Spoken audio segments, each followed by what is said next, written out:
Hello प्यारे बच्चों, कैसे हो आप सभी। मैं सुंदर एक बार फिर से आप सभी का स्वागत करता हूं एनसीईआरटी स्टडी A1 के इस प्लेटफॉर्म पर।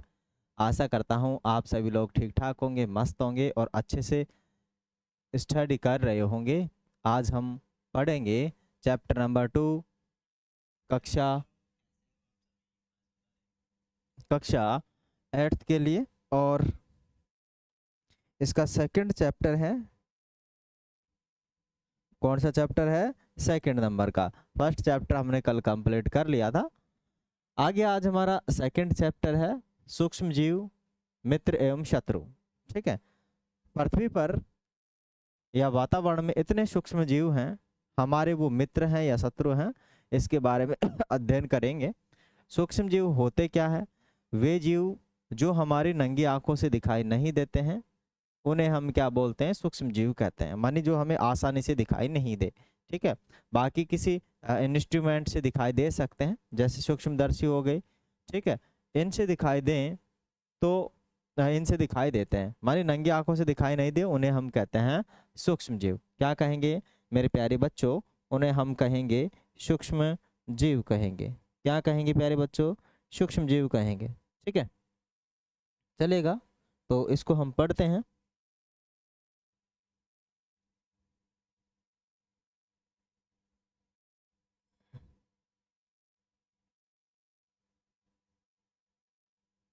चलिए, थोड़ा सा दिक्कत है इसमें।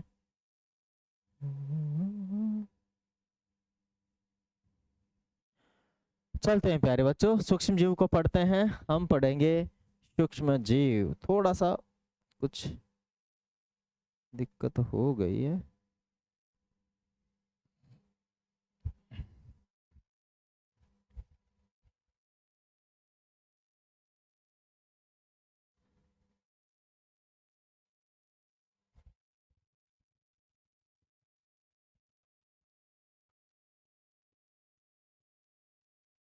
ठीक है, हम पढ़ेंगे सूक्ष्म जीव।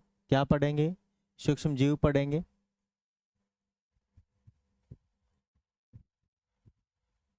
क्या पढ़ने वाले हैं? सूक्ष्म जीव अपने मित्र हैं या शत्रु हैं, इसके बारे में इस चैप्टर के अंदर जानेंगे हम। वॉइस ठीक ठाक आ ही रही होगी, है ना? चलते हैं आगे।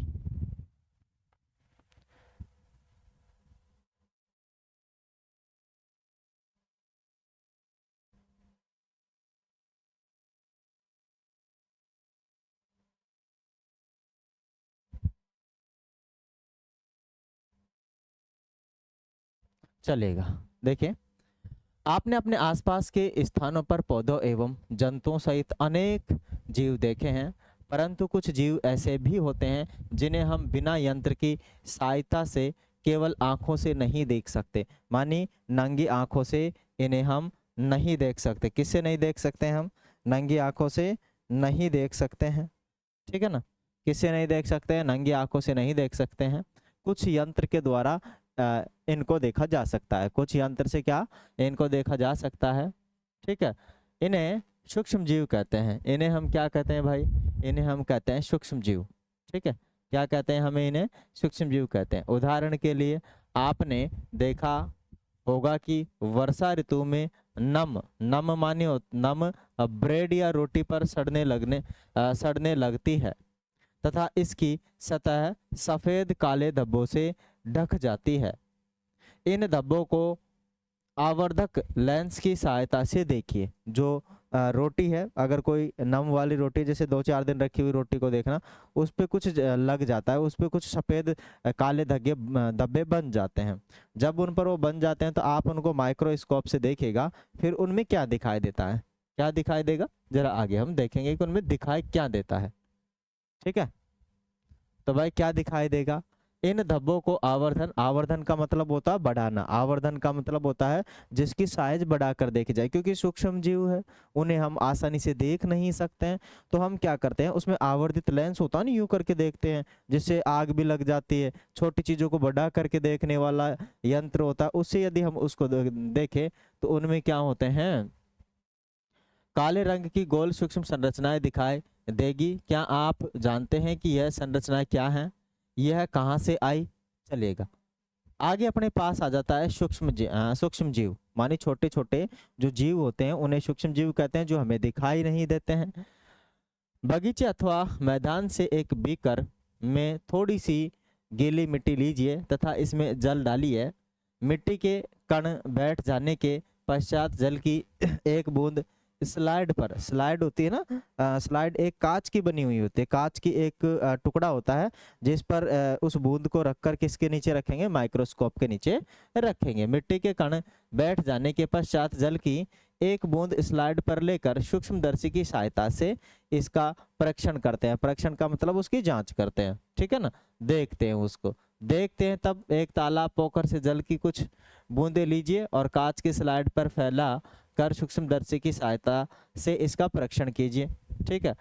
अब परीक्षण क्या आपको सूक्ष्म गति करते हुए दिखाई दिए, माने सूक्ष्म जीव जो हैं क्या आपको उस पर दिखाई दिए, बिल्कुल उस पर छोटे छोटे ऐसे जीव दिखाई देंगे जो उस पर गति करते हुए चल रहे होंगे, माने उस पर गति कर रहे होंगे, ठीक है। लेकिन हमें पता नहीं है, अगर नॉर्मल तरीके से उनको देखें तो हमें कुछ दिखाई नहीं देता है। हमारी स्किन पर भी पता नहीं कितने अभी छोटे छोटे सूक्ष्म जीव हैं, लेकिन हमें दिखाई नहीं दे रहे हैं। दूध में भी काफी सारे सूक्ष्म जीव होते हैं, दिखाई नहीं देते, हम उनको पी जाते हैं। रोटी भी खाते हैं, तभी तो बोलते हैं खाना खाने से पहले हमारे हाथों को अच्छे से वॉश करना चाहिए। क्या करना चाहिए, अच्छे से वॉश करना चाहिए, क्योंकि हमारे जो हाथ होते हैं इन पर कई प्रकार के बैक्टीरिया, वायरस, फंगस, पता नहीं क्या क्या बैठे रहते हैं। तो इसीलिए हमें क्या करना चाहिए, अपने हैंड है जो अच्छे से साबुन से वॉश करना चाहिए, उसके बाद ही खाना खाना चाहिए, ठीक है। क्योंकि खाने के साथ तो अपने स्टमक में चले जाते हैं और फिर हमें वो बीमार कर देते हैं। चलिएगा आगे।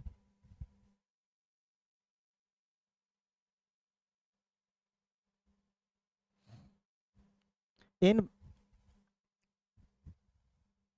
इन परीक्षणों से पता चलता है कि मिट्टी एवं पानी अनेक छोटे छोटे सूक्ष्म जीव उपस्थित होते हैं, माने इनमें क्या होते हैं, अनेक छोटे छोटे सूक्ष्म जीव होते हैं।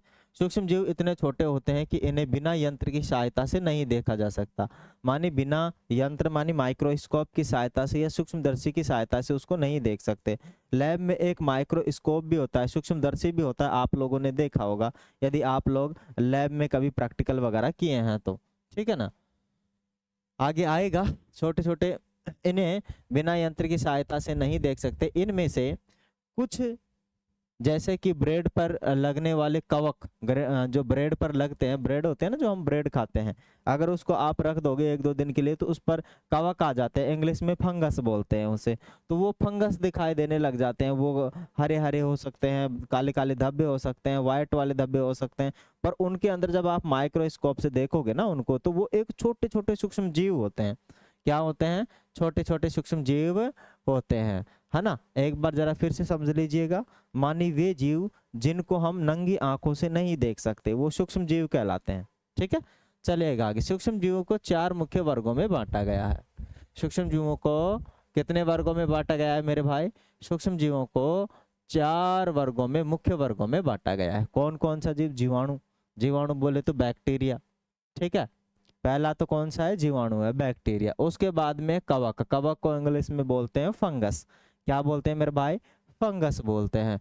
फिर आ जाता है उसके बाद में प्रोटोजोआ, प्रोटोजोआ को इंग्लिश में भी प्रोटोजोआ ही बोलते हैं। और कुछ शैवाल होते हैं, कुछ क्या होते हैं, शैवाल, नील हरित शैवाल हो गया, काफी सारे शैवाल हैं वो हम पढ़ेंगे, नील हरित शैवाल है, ठीक है। जीवाणु, शैवाल, प्रोटोजोआ एवं कवक के कुछ सामान्य सूक्ष्म जीव चित्र में दिखाए गए हैं, ठीक है। इनके नीचे चित्र है उनको हम देखेंगे। चलेगा आगे। आगे अपने पास आ जाता है विषाणु। क्या आ जाता है, विषाणु। विषाणु को इंग्लिश में क्या कहते हैं, वायरस, ठीक है ना। क्या होते हैं, वायरस। और ये वायरस कभी भी हमारे लिए लाभदायक होते ही नहीं है, ये तो हमें हमेशा क्या करते हैं, नुकसान ही देते हैं। ऐसे वायरस ये क्या करते हैं, हमें नुकसान ही देते हैं। मानी वायरस भी सूक्ष्म जीव होते हैं परंतु वे अन्य सूक्ष्म जीवों से भिन्न होते हैं। वे केवल परपोषी में ही गुणन करते हैं। परपोषी का मतलब समझते हैं, मानी ये जो विषाणु होते हैं ना, परपोषी होते हैं भाई, ये खुद अकेले इंडिपेंडेंट कभी भी नहीं रह सकते, ये एक दूसरे पर जाके बैठ जाते हैं और उससे अपना खाना चूसने लग जाते हैं। क्या करने लग जाते हैं, उसी से अपना पूरा का पूरा खाना लेने लग जाते हैं, अपने आप से कुछ नहीं भाई। परपोषी का मतलब होता है दूसरे के ऊपर, जैसे जोक देखिए आप लोगों ने, वो तो खैर सूक्ष्म जीव नहीं है, लेकिन जोक पता है, अगर भैंस पानी में घुस गई तो भैंस की चिपक जाएगी, उससे खून चूसने लेगी, है ना। तो मतलब अपने से कुछ नहीं करती, वो दूसरे का खून चूस के मान दूसरे पर जीवित ही रहती है। और एक अमर बेल देखी होगी इंग्लिश में, जिसे कसकुट्टा बोलते हैं, वो भी भाई किसी दूसरे पेड़ पर बैठकर उसके खून चूसने लग जाती है। खून का मतलब उसका पानी चूस के, उसका पोषण चूस के अपना जीवन भरण करती है, जीवन पोषण करती है। तो वायरस भी ऐसे ही है, ये क्या करते हैं, किसी दूसरे पर बैठते हैं, खुद इंडिपेंडेंट कभी भी नहीं रह सकते, ठीक है ना, खुद कभी भी जीवित नहीं रह सकते, इसीलिए ये क्या करते हैं, दूसरे पर बैठते हैं और दूसरे से अपना पोषण लेते हैं, इसीलिए इन्हें क्या कहते हैं, हम परपोषी कहते हैं। और दूसरी बात, ये दूसरे पर बैठकर ही पैदा होते हैं, मान यूं वृद्धि करते हैं, दुगने तिगने चौगुने पांच गुने कुछ सेकंडों मिनटों और घंटों के अंदर, ठीक है ना, बहुत ज्यादा तेजी से ये वृद्धि करते हैं वायरस। क्या करते हैं, वायरस बहुत तेजी से वृद्धि करते हैं। तभी तो गुणन की बात की गई है, मतलब मल्टीपल में पैदा होते हैं, ये मल्टीपल में, कुछ सेकंडों में तो मल्टीपल हो जाते हैं। अगर एक छोड़ दिया तो 2 सेकंड के बाद में 100 हो जाए, 50 हो जाए, 20 हो जाए, कोई पता नहीं है, ठीक है ना। मानी इनकी जो पैदाइश है बहुत ज्यादा होती है ना, ऐसा समझो आप। अर्थात जीवाणु पौधे अथवा जंतु कोशिकाओं में गुणन करते हैं, मानिए जंतु कोशिका में भी हो सकते हैं और पौधे वाली कोशिकाओं के अंदर भी रह सकते हैं, और उनमें क्या करते हैं, गुणन करते हैं। विषाणु चित्र में दर्शाए गए हैं। कुछ सामान्य रोग जैसे कि जुखाम हो गया, जुखाम, इन्फ्लुएंजा, फ्लू, एवं अधिकतर जो खांसी होती है वो विषाणु द्वारा ही होती है भाई, वायरस से ही होती है। बोले ना वायरल हो रहा है, जैसे मौसम चेंज होता है लोग बोलते हैं वायरल हो गए, वायरल मतलब वायरस से फैलने वाली बीमारी होती है वायरल, क्या बोलते हैं ना, वायरस से फैलने वाली बीमारियां वायरल कहलाती है, ठीक है ना। तो वायरस वायरस विषाणु ही होता है, ठीक है। ये वायरस जैसे ही मौसम चेंज होता है, चाहे आप सर्दी से गर्मी में सर्दी से किस में जाओगे, गर्मी में जाओगे, फिर गर्मी से बारिश में जाओगे, फिर बारिश से सर्दी में जाओगे, तो जब जब मौसम चेंज होता रहता है मेरे भाई, तब तब वायरल फैलता है और डॉक्टरों के भंडार खुल जाते हैं, फिर पैसे आने लगते हैं डॉक्टरों के फटाफट, क्योंकि लोग बीमार पड़ते हैं और डॉक्टरों के भगते हैं, ठीक है। और किसके कारण बीमार पड़ते हैं, इस वायरस के कारण ही बीमार पड़ते हैं। किसके कारण बीमार पड़ते हैं, इस वायरस के कारण ही बीमार पड़ते हैं, ठीक है ना। किसके कारण बीमार पड़ते हैं मेरे भाई, वायरस के कारण बीमार पड़ते हैं। चलिए जरा आगे चलते हैं। देखो जो जुकाम होती है, इन्फ्लुएंजा और फ्लू, ये एक जैसे ही रोग है। आगे आ जाता है अपना रोग जैसे कि पोलियो और खसरा भी विषाणु या क्या बोलते हैं वायरस जनित रोग है, ठीक है ना। जो पोलिया होता है, क्या पोलिया होता है ना, किसी के हाथ में आ जाता है, किसी के पाँव में आ जाता है, किसी के पूरे शरीर में आ जाता है, जो लंगड़े लूले कर देता है लोगों को, है ना, उसे हम पोलियो कहते हैं। तो पोलिया और खसरा, खसरा होता है ना जो बोलते हैं इसे छोटी माता बड़ी माता ऐसा कुछ करके, वो जो होता है जीवाणु जनित ही होता है, सॉरी वायरस जनित होता है, जीवाणु जनित ही क्या बोलते हैं विषाणु जनित ही रहता है, ठीक है। अतिसार एवं मलेरिया प्रोटोजोआ द्वारा होते हैं। अतिसार, अतिसार, अतिसार का मतलब शायद दस्त होता है ना, डायरिया, ठीक है, दस्त। और मलेरिया, मलेरिया बुखार है, मलेरिया क्या है, बुखार। अगर बुखार चढ़ता है तो डॉक्टर चेक करता है कि इसको मलेरिया तो नहीं हुआ, मलेरिया तो नहीं हुआ। अतिसार और मलेरिया प्रोटोजोआ द्वारा होता है, और प्रोटोजोआ भी क्या है, एक वायरस ही है। प्रोटोजोआ भी क्या है मेरे भाई, एक वायरस द्वारा होते हैं। टाइफाइड एवं क्षय रोग माने टीबी जीवाणु द्वारा होने वाले रोग है। ये भी भाई साहब ये तो जीवाणु द्वारा होते हैं, ठीक है ना, वायरस से नहीं होते हैं ये विषाणु से नहीं होते हैं, ये जीवाणु से होते हैं, बैक्टीरिया से, ठीक है ना। टाइफाइड, टाइफाइड भी एक बुखार ही है। क्या होता है, टाइफाइड जब बुखार चढ़ जाता है, बार बार आता रहता है, और छाती के ऊपर जो बच्चे होते हैं या जो बड़ा होता है उन पे दाने दाने निकल आते हैं, ठीक है ना। इसी बुखार को बोलते हैं टाइफाइड वाला बुखार, टाइफाइड जिसे बोलते हैं। बुखार भी आता है, नम थोड़ा थोड़ा बुखार आता रहता है और उसकी छाती पे दाने दाने से बन जाते हैं, ठीक है, इसे बोलते हैं हम टाइफाइड। क्या बोलते हैं, टाइफाइड। और आगे आ जाता है अपने पास क्षय रोग, क्षय रोग को इंग्लिश में बोलते हैं, वैसे टीबी की बीमारी हो गई, ठीक है, या इंग्लिश में क्या बोलते हैं, टीबी, ट्यूबरकुलोसिस, क्या बोलते हैं इसे, ट्यूबर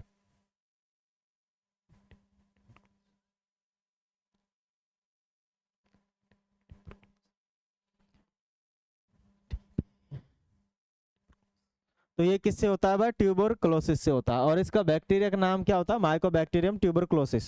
माने किस बैक्टीरिया से होता है ये, किस विषाणु से, जीवाणु से होता है, माइकोबैक्टीरियम ट्यूबरक्लोसिस से होता है। किससे होता है, माइकोबैक्टीरियम ट्यूबरक्लोसिस से होता है क्षय रोग, जिसमें टीबी हो जाती है। टीबी में क्या होता है, जो लोग ये ज़्यादा ये शराब पीते हैं, या फिर जो लोग ये बीड़ी सिगरेट गुटखा बहुत ज़्यादा मात्रा में पीते हैं, तो उन लोगों के टीबी होने के चांसेस बहुत ज़्यादा बनते हैं। ठीक है, क्यों, क्योंकि उनके फेफड़े बिल्कुल, उसके उनके फेफड़े में टार बन जाता है। क्या बन जाता है, टार। और या फिर जो खांसी जुकाम बुखार हो जाता है और खांसी मिटती ही नहीं है, लोग 15 दिन में दवाई अच्छे से नहीं लेके आते हैं, रुक जाती है, फिर खांसी चलती ही रहती है। दवाई तो ले लेते हैं लेकिन खांसी रुकती नहीं है, और फिर दवाई नहीं लाते हैं कि भाई रुक जाएगी रुक जाएगी। ऐसे ऐसे चक्कर में फेफड़े में क्या पड़ जाते हैं, छाले पड़ जाते हैं, और फिर उस उनमें से क्या आने लग जाता है, ब्लड आने लग जाता है। और जैसे ब्लड आता है तो टीबी स्टार्ट हो जाती है। और कौन से जीवाणु के कारण होती है, माइकोबैक्टीरियम ट्यूबरक्लोसिस नाम का जो जीवाणु होता है उसके कारण से होती है। क्षय रोग हिंदी में बोलते हैं, इंग्लिश में बोलते हैं टीबी, ट्यूबरक्लोसिस। ठीक है, टीबी नहीं होता, टीबी टीबी होता है। इनमें से कुछ जीवाणु के विषय में आप कक्षा 6 और 8 में पढ़ चुके हैं। कौन सी कक्षा में पढ़ चुके हैं आप, कक्षा 6 और 8 में पढ़ चुके हैं। चलिएगा, चित्र वित्र अभी यहाँ पे नहीं है, नीचे आने वाले हैं, आगे चित्र लो। ठीक है, अब अपने पास चित्र ही चित्र है। क्या है अपने पास, चित्र ही चित्र है भाई। ठीक है, चलिएगा, लीजिए अपने पास चित्र आ गया भाई। स्पाइरल जीवाणु ऐसा होता है, स्पाइरल का मतलब जो गोल गोल घूमता है, स्पाइरल की तरह। ठीक है ना, और स्पाइरल जीवाणु ऐसा होता है। और ये आ गया छड़नुमा जीवाणु, जो सीधे होते हैं छड़नुमा, जो गोल गोल होते हैं वो स्पाइरल होते हैं। ठीक है, तो ये आपके जीवाणु है ये। और नीचे आने वाले शैवाल। ठीक है, ये नीचे क्या है हमारे पास जो दिख रहे हैं, ये शैवाल है। ठीक है, क्या है मेरे भाई, शैवाल। ये आपका कौन सा शैवाल है, ये आपका शैवाल है क्लेमाइडोमोनास। कौन सा शैवाल है, क्लेमाइडोमोनास। ये स्पाइरोगाइरा होता है। ये किस प्रकार का शैवाल है, स्पाइरोगाइरा। ठीक है, और ये अमीबा है, एक कोशिकीय जीव होता है मेरे भाई, अमीबा जीव है। क्या है ये, सूक्ष्म जीव है। सारे क्या है, सूक्ष्म जीव है, सारे के सारे क्या है, ये सूक्ष्म जीव। जिसमें तो भाई साहब अमीबा के तो बहुत छोटे छोटे, एक कोशिकीय होता है, बहुत छोटा होता है। ठीक है, और उसके बाद में पैरामीशियम ऐसा दिखता है, देखो भाई पैरामीशियम कैसा दिखता है, ये भी सूक्ष्म जीवाणु ही होता है, सूक्ष्म जीव ही होता है। ठीक है, और ये सारे के सारे जो चित्र है, इधर वाले तो प्रोटोजोआ के चित्र है। ठीक है, और इधर वाले किसके, शैवाल के चित्र है। किसके, ये शैवाल के। शैवाल कैसा है, यानी क्लेमाइडोमोनास होता है और स्पाइरोगाइरा शैवाल है, दोनों के दोनों। और ये दोनों के दोनों प्रोटोजोआ, मानी ये भी पैरामीशियम और अमीबा जो होते हैं एक कोशिकीय जीव होते हैं। ठीक है ना, कितने कोशिकीय जीव होते हैं, एक कोशिकीय जीव होते हैं। ठीक है, चले आगे। तो आप लोगों ने अच्छे से देख लिया इनको, प्यारे बच्चों, समझ में तो आ रही है ना आप लोगों के एक एक चीजें। कहीं कोई दिक्कत है तो बता दीजिएगा, है ना, कमेंट कीजिएगा कि आप हमें कहाँ से देख रहे हैं। चलेगा आगे, आगे आ जाता है अपने पास कवक। कवक और आ गए भाई। ठीक है, ये कवक है, राइजोपस। राइजोपस या ब्रेड मोल्ड बोलते हैं इसे। राइजोपस या क्या बोलते हैं इसे, ब्रेड मोल्ड बोलते हैं। ब्रेड मोल्ड, ब्रेड की जैसा होता नहीं है, पर देखो ब्रेड जैसे हैं, तो इसीलिए इसे क्या बोलते हैं, ब्रेड मोल्ड बोलते हैं। क्या बोलते हैं इसे, हम ब्रेड मोल्ड करते हैं। और ये अपने पास क्या है, पेनिसिलियम। क्या है, पेनिसिलियम है। ठीक है, ये पेनिसिलियम है। ओके, क्या है, पेनिसिलियम है। यह है एस्परजिलस। ये क्या दिख रहा है आपको, एस्परजिलस। सारे के सारे सूक्ष्म जीव है, लेकिन ये क्या है, कवक है। क्या है मेरे भाई, कवक है। छोटे छोटे सूक्ष्म जीव है, लेकिन है क्या, कवक। क्या है, कवक है।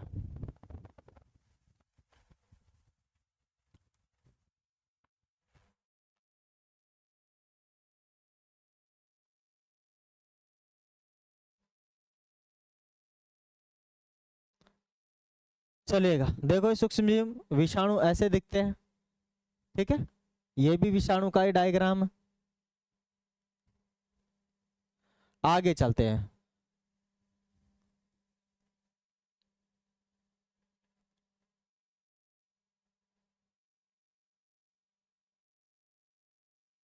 आगे अपने पास है कि भाई सूक्ष्म जीव कहाँ रहते हैं। भाई जो सूक्ष्म जीव हैं, छोटे छोटे जीव हैं,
चलिएगा आगे हम देखते हैं इनको कि सूक्ष्म जीव रहते कहाँ, सूक्ष्म जीव कहाँ रहते हैं। मानिए सूक्ष्म जीव एक कोशिकीय हो सकते हैं। सूक्ष्म जीव कैसे हो सकते हैं, एक कोशिकीय हो सकते हैं।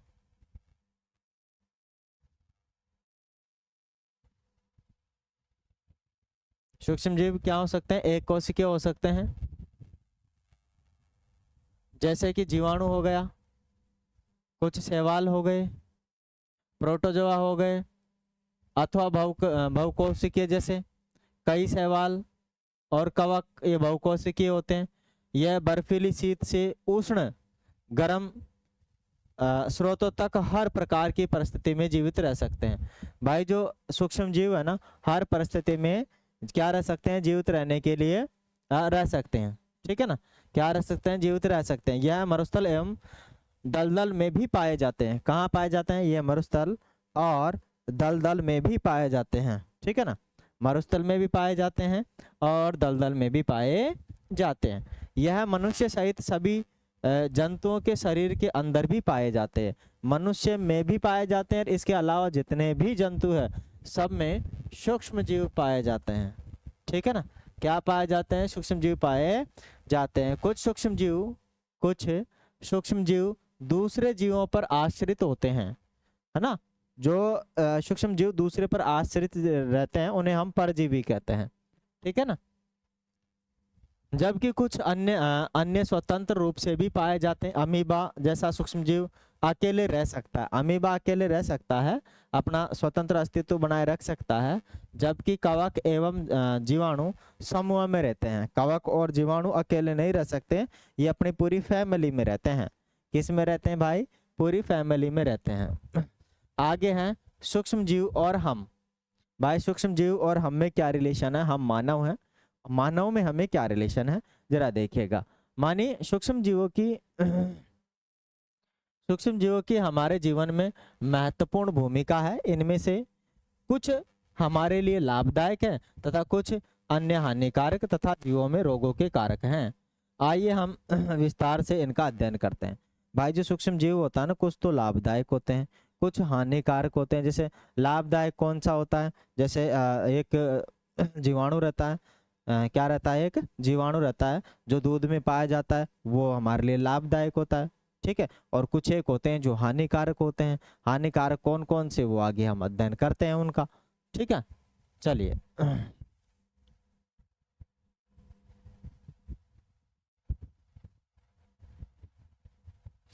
चलिए मित्रवत सूक्ष्म जीव। मित्रवत सूक्ष्म जीव का मतलब होता है जो हमें हानि नहीं पहुंचाते हैं। वे जीव जो हमें हानि नहीं पहुंचाते हमारे मित्र हुए, और हमारे मित्र हमें हानि पहुंचाएंगे तो फिर हमारे मित्र कैसे हुए।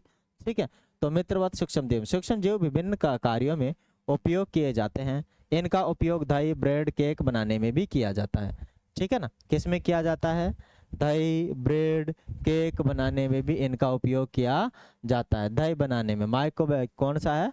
आ, क्या हो गया उस नेट में? गोल गोल काहे को घूम रहा है? No data.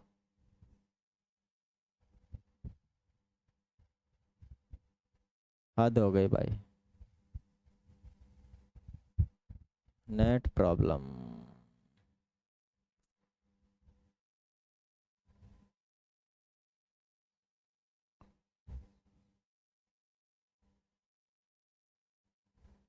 चलेगा, माने मित्रवत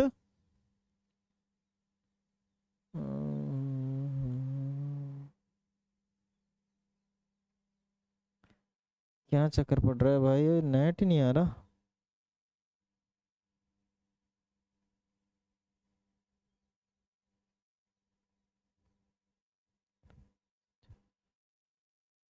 Wasim, good afternoon, very good afternoon mister, कैसे हो आप? क्या हाल है आपके? भाई आज थोड़ी क्या है बफरिंग हो रही है, ठीक है, सिस्टम थोड़ा चल नहीं रहा है मिस्टर वसीम, क्या करे पर नेट का इशू रहता है थोड़ा हमारे, लाइन कनेक्टिविटी ना होने के कारण ऐसा है। हमारा वाईफाई सिस्टम लगा रखा है तो उस वजह से थोड़ी दिक्कत होती है, हमारे यहाँ नेट कनेक्टिविटी प्रॉपर नहीं है। हाँ बिल्कुल गोल गोल घूम रहा है, मैं खुद देख पा रहा हूँ।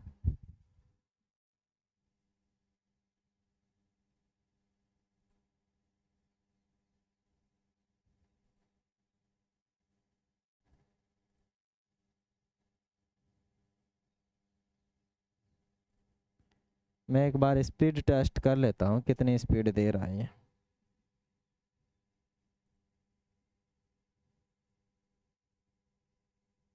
बिल्कुल रुक रुक कर चल रहा है, मैं भी यही देख पा रहा हूँ।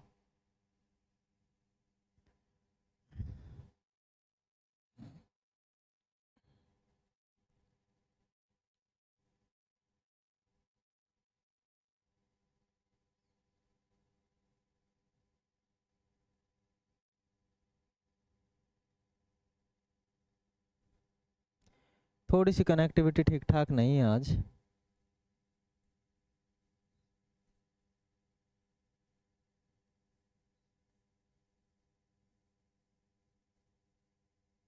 बिल्कुल बिल्कुल,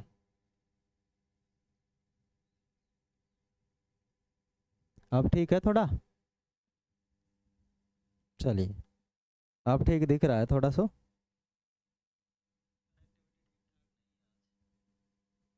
कभी कभार क्या थोड़ी बफरिंग देने लग जाता है, शाम को तो ठीक चलता है ये,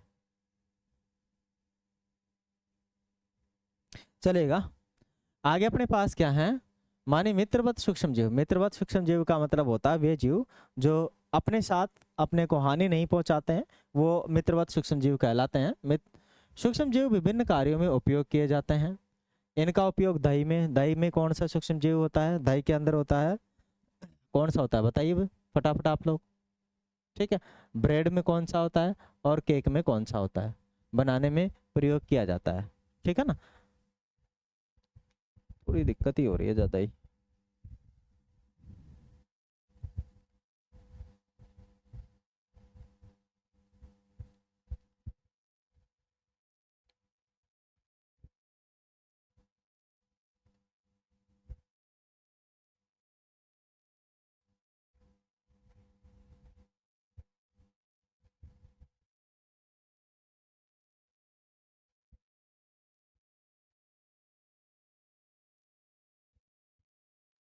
चलिएगा आगे चलते हैं, कभी कभी रुक रहा है सिस्टम।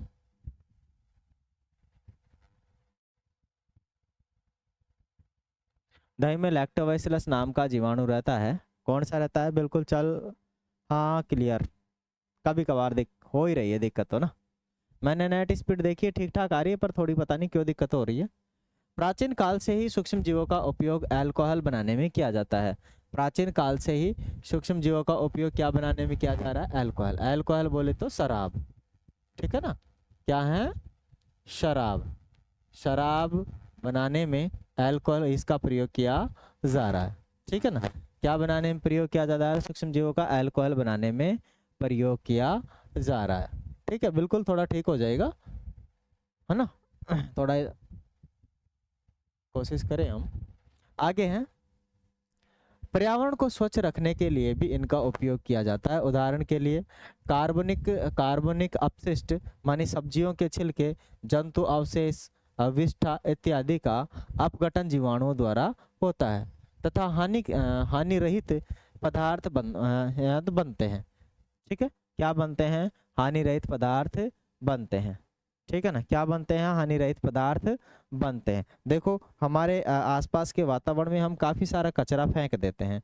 जो काफ़ी सारा जो हम कचरा फेंकते हैं, वो जो कचरा होता है वो क्या होता है, कुछ समय बाद सड़ गल जाता है। जो सड़ गल जाता है वो किसके कारण हो पाता है? सूक्ष्म जीवों के कारण ही हो पाता है। सूक्ष्म जीव क्या करते हैं? उन्हें खा जाते हैं, ठीक है ना। क्या कर जाते हैं? उन्हें खा जाते हैं। स्मरण कीजिए कि जीवाणुओं का उपयोग औषधि उत्पादन एवं कृषि में मृदा की उर्वरकता में वृद्धि करने में किया जाता है, जिसमें नाइट्रोजन स्थिरीकरण होता है। मानी जो कुछ सूक्ष्म जीव हैं, क्या जो कुछ सूक्ष्म जीव है, उनका जो उपयोग किस में किया जाता है? किस में किया जाता है मेरे भाई? उनका उपयोग किया जाता है औषधि बनाने में, मेडिसिन बनाने में किया जाता है, ठीक है ना। औषधि बनाने में किया जाता है, कृषि में किया जाता है, मृदा की उर्वरकता बनाए रखने में भी किया जाता है, ठीक है ना। किस में भी किया जाता है?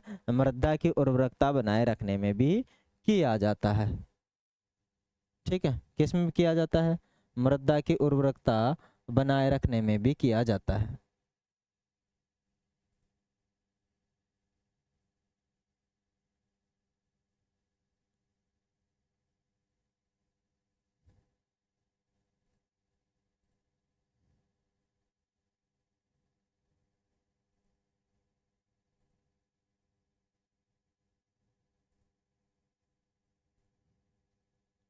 चलिएगा, ठीक है। स्ट्रीमिंग स्टॉप कर दी गई है। अब मैं रिकॉर्ड कर लेता हूँ इस वीडियो को और फिर डालेंगे इसको ना, चलेगा। आगे हम पढ़ेंगे कि कृषि में मृदा की उर्वरकता में वृद्धि करने में किया जाता है, जिसमें नाइट्रोजन स्थिरीकरण होता है। क्या होता है मेरे भाई? नाइट्रोजन स्थिरीकरण होता है। आगे लेते हैं, दही एवं ब्रेड का बनाना, ठीक है। माने आप कक्षा 7 में पढ़ चुके हैं कि जीवाणु दूध को दही में परिवर्तित कर देते हैं, ठीक है।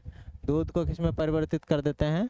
दही में परिवर्तित करते हैं। हमने अपनी माँ को गर्म या गुनगुने दूध में थोड़ा सा दही मिलाते हुए देखा है, जिससे दही जम जाता है। इसमें आश्चर्य हुआ, ऐसा क्यों? माने ऐसा क्यों हुआ, ठीक है ना। तो देखो, जब हम दूध में, गुनगुने दूध के अंदर क्या डालते हैं? थोड़ी सी दही डालते हैं या छाछ डालते हैं, या जिसे गांव में जामुन कहते हैं वो डालते हैं, तो उसमें क्या होता है? उसमें जीवाणु होते हैं। क्या होते हैं उसमें? जीवाणु, लैक्टोबैसिलस नाम के जीवाणु होते हैं, ठीक है। वैसे दूध में भी होते हैं। क्या? दूध में भी लैक्टोबैसिलस नाम के जीवाणु होते हैं और दही में भी होते हैं। लेकिन दही हम इसलिए डालते हैं क्योंकि दही के अंदर जो लैक्टोबैसिलस जीवाणु नाम की जो है उनकी संख्या ज़्यादा होती है। इसके कारण से जैसे आपने उसमें डाला दही, तो वो ज़्यादा जीवाणु उनके अंदर क्या करते हैं? जल्दी से उसको जमाने का प्रोसेस करते हैं और सुबह तक क्या हो जाता है? वो सही से बिल्कुल जमा देता है उनको, ठीक है ना। दही बना देता है दूध को। नमक कौन सा है? लैक्टोबैसिलस नाम का कौन सा है? जीवाणु है। प्रमुख होता है जो दूध को दही में परिवर्तित कर देता है। जो दूध को दही में क्या कर देता है? परिवर्तित कर देता है। वह दूध में जनन करने से दही में परिवर्तन कर देते हैं। जीवाणु पनीर, चीज, अचार, अनेक खाद्य पदार्थ के उत्पादन में सहायक हैं।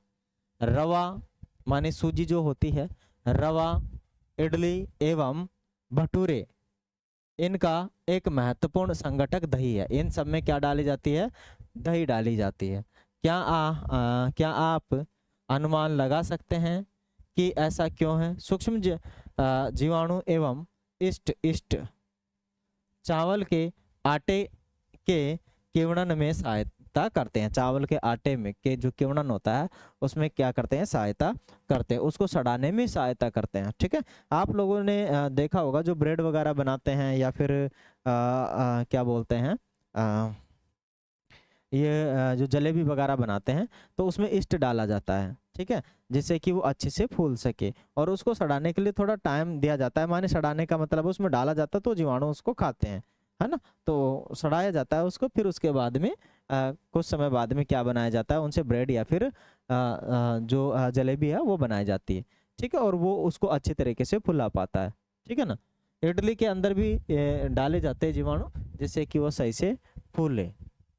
आगे हैं, एक बर्तन में माने आधा किलो आटा अथवा मैदा लेकर उसमें थोड़ी सी आप क्या चीनी डालकर गरम जल से मिलाइए।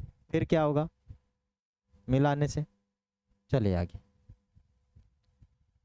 आगे क्या है, इसमें थोड़ी मात्रा में एक चुटकी ईस्ट पाउडर, क्या होता है, थोड़ी सी ईस्ट पाउडर मिलाइए, एक चुटकी, है ना। कौन सा, ईस्ट पाउडर मिलाकर गूंथ लीजिए। आप 2 घंटे बाद क्या देखते हैं, क्या आप अपने गुथे हुए मैदे को उठा हुआ या फूला हुआ पाते हैं। ठीक है ना, मानिए जैसे आपने उसमें ईस्ट मिलाया तो 1-2 घंटे बाद उसको अच्छे से गूंथ कर रख दिए तो 1-2 घंटे बाद वो फूल जाता है अपने आप, ईस्ट के कारण। किसके कारण फूल जाता है, ईस्ट के कारण फूल जाता है। किसके कारण फूल जाता है मेरे भाई, ईस्ट के कारण वो फूल जाता है। ठीक है, चलिएगा आगे। आगे देखो ऐसा था, ठीक है, जैसे हमने उसको ईस्ट मिलाया ऐसा फूल के तैयार हो गया। क्या हो गया, ऐसा फूल के तैयार हो गया। है ना, तो खमीर द्वारा उठी हुई मैदा, खमीर द्वारा कौन सी है, ये उठी हुई मैदा है। आगे लीजिएगा, माने इष्ट तीव्रता से जनन करके श्वसन के दौरान कार्बन डाइऑक्साइड उत्पादित करते हैं। गैस के बुलबुले खमीर वाले मैदे का आयतन बढ़ा देते हैं। जैसा कि चित्र में दिखाया गया, यह बेकिंग उद्योग में ईस्ट के उपयोग का आधार है जिसमें ब्रेड, पेस्ट्री एवं केक बनाए जाते हैं। ठीक है, जो ईस्ट होता है ना वो क्या करता है, फुलाने का काम करता है और ये तेजी से जनन करता है। और जनन करता है जब ये लेता है कार्बन ऑक्सीजन लेता है और कार्बन डाइऑक्साइड गैस छोड़ के क्या करता है, उनको फुलाने का कार्य करता है। ठीक है ना, और किस किस में काम में आता है, ब्रेड में आता है, पेस्ट्री में आता है और केक में आता है। पेस्ट्री के अंदर और केक के अंदर इसका उपयोग किया जाता है। आगे क्या है अपने पास, सूक्ष्म जीवों का वाणिज्यिक उपयोग। माने सूक्ष्म जीवों का व्यापारिक उपयोग क्या है। वाणिज्यिक का मतलब होता है व्यापार में क्या उपयोग है। बड़े स्तर पर अल्कोहल देखिए ना, शराब। ठीक है ना, ठीक है, अल्कोहल शराब भी है, अल्कोहल क्या है, शराब भी है। ठीक है, अल्कोहल, शराब, एसिटिक एसिड जो सिरका के अंदर होती है वो एसिटिक एसिड की बात कर रहे हैं कि उत्पादन में सूक्ष्म जीवों का उपयोग किया जाता है। जो गेहूं, चावल एवं फलों के रस में उपस्थित प्राकृतिक शर्करा में ईस्ट द्वारा अल्कोहल एवं शराब का उत्पादन किया जाता है। अल्कोहल एवं किसका उपयोग किया जाता है, शराब का उत्पादन किया जाता है। ठीक है, चलेगा आगे। वाणिज्यिक उपयोग समझ ही गए आप इसका कि कैसे इसका उपयोग किया जा रहा है। आगे क्रियाकलाप देखें, क्रियाकलाप क्या है। मानी 500 ml का बीकर लेकर उसमें 3/4 भाग तक जल भरिए। 3/4 भाग तक जल भरिए, मानी 4 भाग में से 3 भागों में जल भर दीजिए। ठीक है, इसमें 2-3 चम्मच चीनी घोलिए, इसमें आधा चम्मच ईस्ट पाउडर डालिए। इसे 4-5 घंटे के बाद उष्ण यानी गर्म स्थान पर ढककर रखिए। अब विलयन को सूंघ कर आप देखें। अब विलयन कर आप क्या करेंगे, सूंघ कर देखेंगे, तब आपको क्या मिलेगा,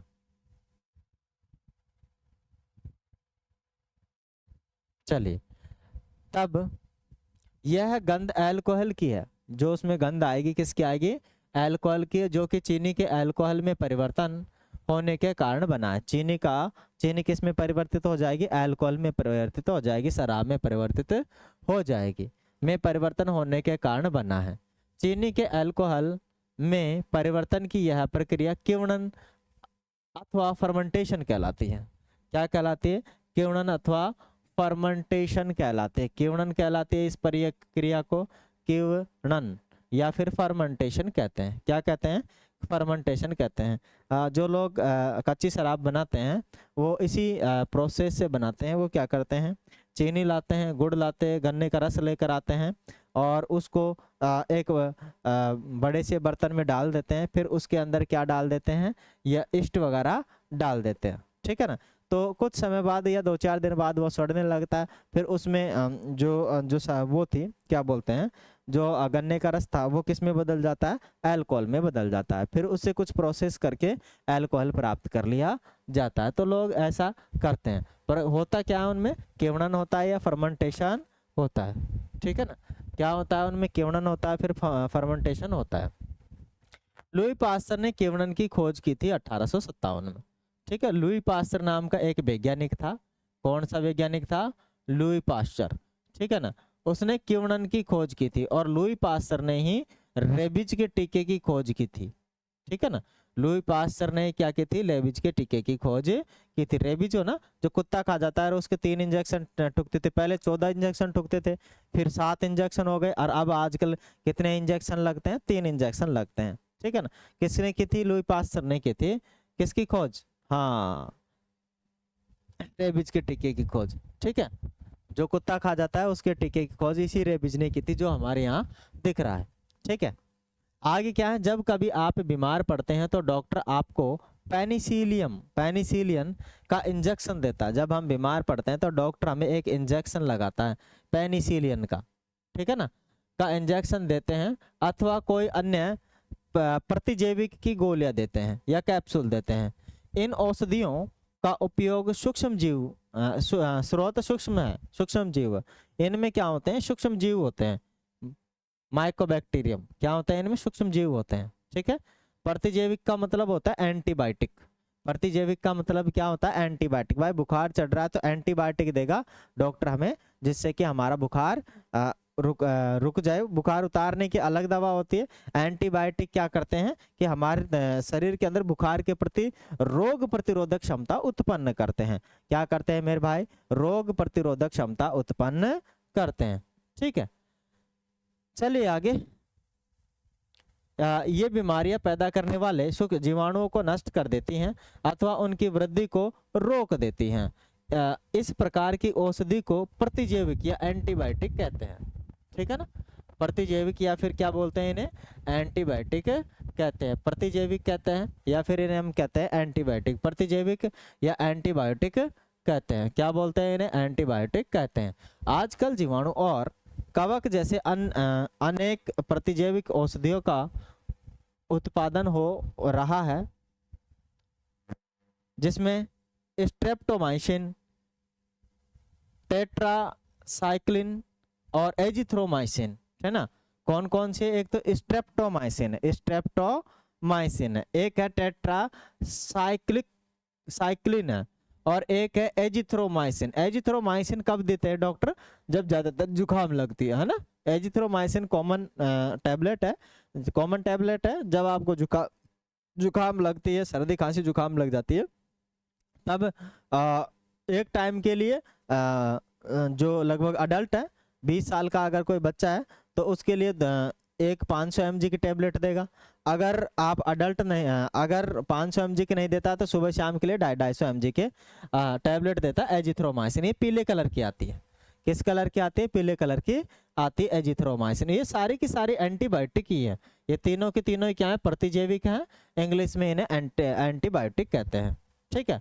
सामान्य रूप में इनका उपयोग की जाने वाली प्रतिजैविक है जिन्हें कवक एवं जीवाणुओं से उत्पादित किया जाता है। ये किससे बनी होती है, कवक और जीवाणुओं से बनी होती है। किससे बनी होती है मेरे भाई, कवक और जीवाणुओं से बनी होती है, उत्पादित की जाती है। किसी विशिष्ट प्रकार के सूक्ष्म जीव का संवर्धन करके प्रतिजैविक का उत्पादन किया जाता है, जिन्हें अनेक रोगों की चिकित्सा में उपयोग किया जाता है। अब आ गया अपने पास अलेक्जेंडर फ्लेमिंग, ठीक है ना। कौन आ गया, Alexander Fleming. Mister Alexander Fleming सन 1929 में अलेक्जेंडर फ्लेमिंग जीवाणु रोगों से बचाव हेतु एक संवर्धन पर प्रयोग कर रहे थे। अचानक उन्होंने संवर्धन तस्तरी पर हरे रंग की फफूंद के छोटे जीवाणु देखे। उन्होंने पाया कि यह फफूंद जीवाणु की वृद्धि को रोकते हैं। ये जो फफूंद है जीवाणु की वृद्धि को रोकते हैं। यह कथन पाया कि सारे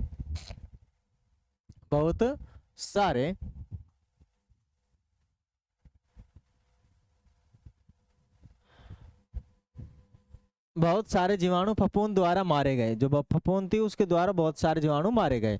इस प्रकार फफूंद से पेनिसिलियम बनाए गए। फफूंद माने फफूंद से क्या बनाए गए? पेनिसिलियम बनाई गई। ठीक है ना। किससे बनाए गए? पेनिसिलियम। और पेनिसिलियम क्या है? एक प्रतिजैविक है, एंटीबायोटिक है। क्या है? प्रतिजैविक है, एंटीबायोटिक है। क्या है मेरे भाई? प्रतिजैविक है, एंटीबायोटिक है। ठीक है ना। क्या है? प्रतिजैविक है, एंटीबायोटिक है। चलिएगा आगे। पशु आहार एवं कुटकुट आहार। कुट कुकुट आहार, कुकुट पशु पशु आहार या कुकुट आहार, ये क्या है बताइए भाई? पशु आहार कुकुट आहार क्या है?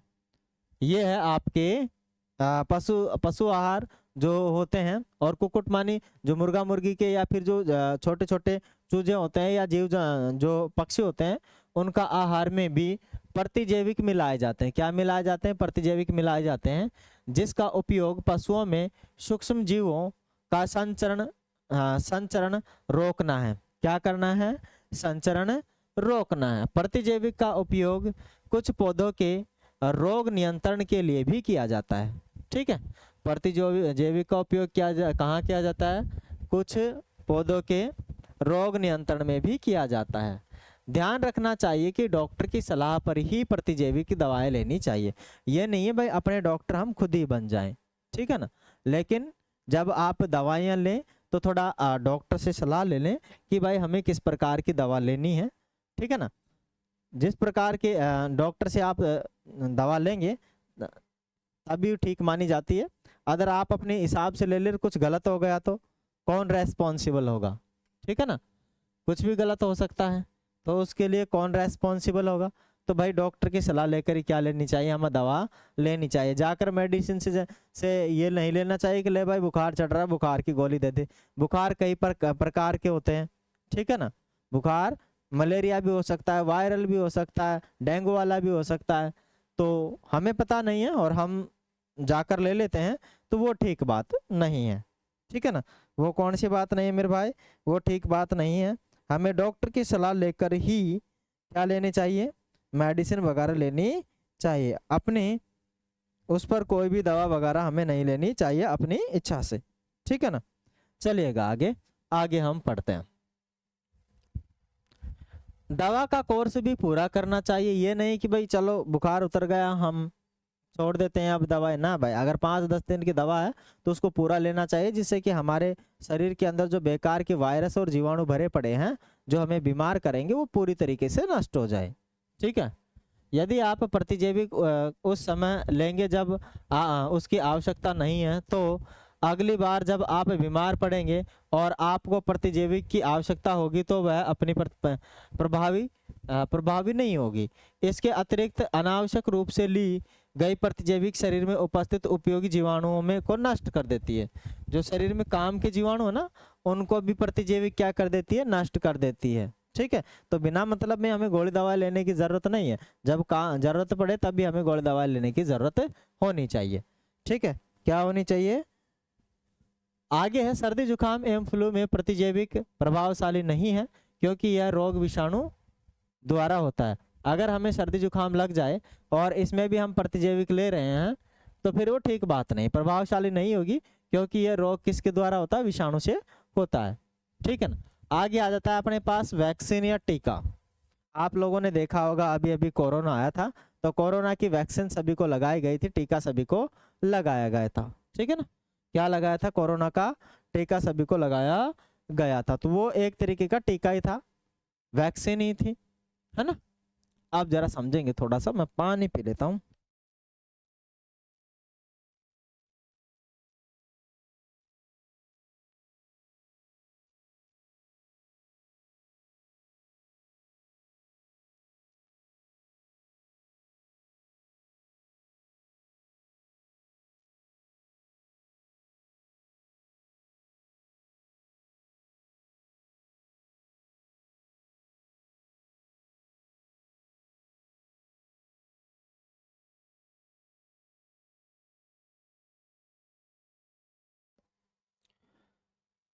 टीका टीका या वैक्सीन माने शिशु एवं बच्चों को टीका क्यों लगाया जाता है। देखो, जब जैसे ही बच्चा जन्म लेता है तो उसके एक दिन बाद में माने 12 घंटे बाद में या लगभग उसको टीका लगाया जाता है एमएमआर का। ठीक है, एमएमआर का टीका लगाया जाता है, पोलियो का टीका लगा दिया जाता है। ठीक है, तो ये टीके तभी तुरंत लगा दिए जाते हैं और फिर उसके बाद में 3 महीने 6 महीने ऐसे कर करके भी कुछ टीके लगते हैं। फिर एक 5 साल बाद में लगता है, फिर एक 10 साल, कुछ ऐसे करके टीके बना रखे हैं। तो वो टाइम टू टाइम टीके लगवाने हमें चाहिए। ठीक है, क्योंकि काफ़ी बड़े रोगों से वो हमें हमें क्या करते हैं, सुरक्षा करते हैं, हमारे और हमारे बच्चों की सुरक्षा करते हैं। जब रोग कारक सूक्ष्मजीव हमारे शरीर में प्रवेश करते हैं तो उनसे लड़ने के लिए हमारा शरीर प्रतिरक्षी उत्पन्न करता है। प्रतिरक्षी एंटीबायोटिक उत्पन्न करता है। प्रतिरक्षी माने क्या होता है, एंटीबायोटिक। हमारे शरीर में एंटीबायोटिक उत्पन्न करते हैं। ठीक है, उत्पन्न करता है। शरीर को यह भी स्मरण कराता है कि वही सूक्ष्मजीव अगर आपके शरीर में पुनः प्रवेश करता है तो उससे किस प्रकार लड़ा जाए। अतः यदि मृत अथवा निष्क्रिय सूक्ष्मजीवों को स्वास्थ्य व्यक्ति के शरीर में न प्रविष्ट कराया जाए तो शरीर की कोशिकाएं उसके अनुसार लड़ने के प्रतिरक्षी उत्पन्न करके रोग कारक को नष्ट कर देती है। यह प्रतिरक्षा हमारे शरीर में सदा के लिए बनी रहती है तथा रोग कारक सूक्ष्मजीव से हमारी सदा के लिए सुरक्षा होती है। इस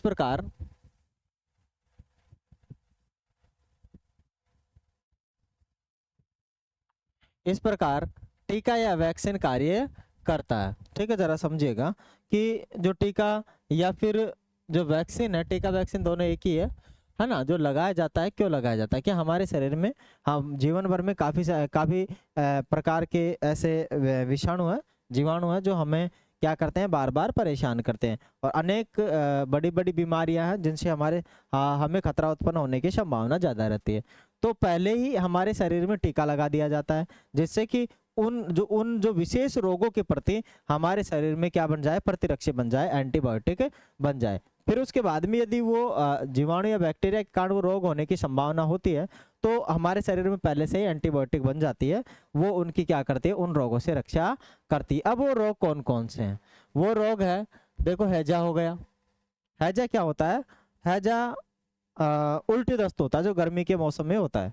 ठीक है ना, गर्मी के मौसम से अचानक से आदमी को उल्टी दस्त हो जाए और कुछ समय बाद में बिल्कुल हालत हो जाती है खराब, चलने की हालत नहीं रहती, उसे बोलते हैं हैजा। आगे आ जाता है आपके पास क्षय रोग। क्षय का मतलब होता है टीबी। क्षय रोग कौन सा है? टीबी रोग। टीबी हो जाती है तो टीबी से भी क्या करती है, प्रतिरक्षा। टीबी कहाँ होती है? फेफड़े में होती है। ठीक है, आगे आ जाता है अपने पास चेचक। चेचक मानी शायद इसे छोटी माता कुछ बोलते हैं, छोटी माता या बड़ी माता बोलते हैं इसे, चेचक को। तो उनसे हमारे मिजल्स और मम्स जो हैं वो इन्हीं में आते हैं ना, चेचक और रूबेला जो है। ठीक है, तो इन्हीं में आते हैं। एक है हेपेटाइटिस जैसी अनेक बीमारियों को वैक्सीन या टीके द्वारा रोका जा सकता है। अब देखो, एडवर्ड जेनर आ गया। एडवर्ड जेनर ने कौन से टीके की खोज की थी भाई? चेचक के टीके की खोज की थी। ठीक है ना, जो छोटी माता का नाम से, या शायद बड़ी माता, इसको मैं हिंदी में बोल रहा हूँ, क्या बोलते हैं इसको अपने भारत के अंदर छोटी माता या कुछ बोलते हैं, लेकिन इसका जो असली नाम वो चेचक है। ठीक है ना, तो इस चेचक के से प्रतिरक्षा के लिए जो एडवर्ड जेनर हैं उन्होंने 1798 में चेचक के टीके का क्या किया था? आविष्कार किया था।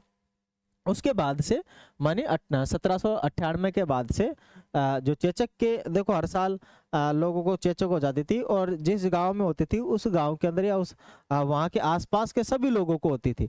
तो लोग क्या करते थे, और उसके कारण काफी लोगों की मृत्यु भी हो जाती थी। तो लोग गांव के गांव छोड़ के चले जाते थे उस जगह को, और कपड़े लत्ते सब वहीं छोड़ जाते थे।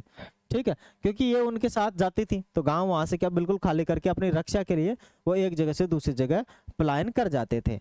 ठीक है, लेकिन जैसे इसने टीका बनाया उसके बाद से ये न के बराबर दिखाई देती है, और दिखाई देती है तो मृत्यु वगैरह होने के चांसेस खत्म हो जाते हैं। न के बराबर होती तो है लेकिन कभी कभार, पर मृत्यु वगैरह होने के कोई चांसेस नहीं रहते हैं। ठीक है ना, पहले कोई टीका नहीं था तो दिक्कत होने की, मरने की ज्यादा संभावना थी इन में, लेकिन टीका बनते ही सबसे क्या हो गया, थोड़ा इनसे निजात मिल गया। आगे आपके बचपन में आपको भी अनेक रोगों से रक्षा करने के लिए टीके या वैक्सीन दिए गए होंगे। क्या आप इन रोगों की सूची तैयार कर सकते हैं? इसके लिए आप अपने माता पिता की मदद ले सकते हैं। सभी बच्चों को इन रोगों से सुरक्षा की आवश्यकता है। आवश्यक टीके निकट निकट के अस्पताल में उपलब्ध होते हैं। बच्चों को पोलियो से बचाने के लिए आपने आपने आपने टेलीविज़न एवं समाचार पत्रों में पोलियो के टीकाकरण के विज्ञापन या पल्स पोलियो देखे होंगे। पोलियो ड्रॉप बच्चों को दिया जाने वाला वास्तव में एक टीका वैक्सीन है। क्या है? वास्तव में एक टीका वैक्सीन है। चेचक के विरुद्ध विश्वव्यापी अभियान। चेचक के विरुद्ध विश्वव्यापी माने पूरे संसार में एक अभियान चला, जिसे परिणाम स्वरूप विश्व के अधिकांश भागों में चेचक का उन्मूलन हो गया। माने चेचक को पूरी तरीके से जड़ से खत्म कर दिया गया है, ठीक है, टीके के द्वारा, है ना। आजकल सूक्ष्म जीवों से टीके का उत्पादन बड़े स्तर पर किया जाता है, जिसमें मनुष्य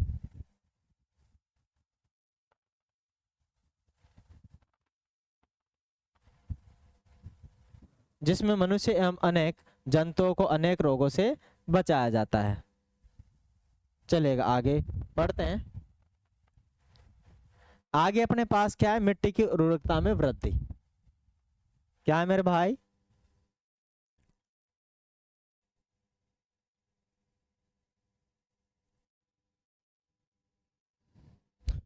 चलेगा, आगे हम पढ़ते हैं मिट्टी की उर्वरकता में वृद्धि। भाई मिट्टी की उर्वरकता में वृद्धि किस प्रकार ये जीवाणु करते हैं उसको हम समझेंगे।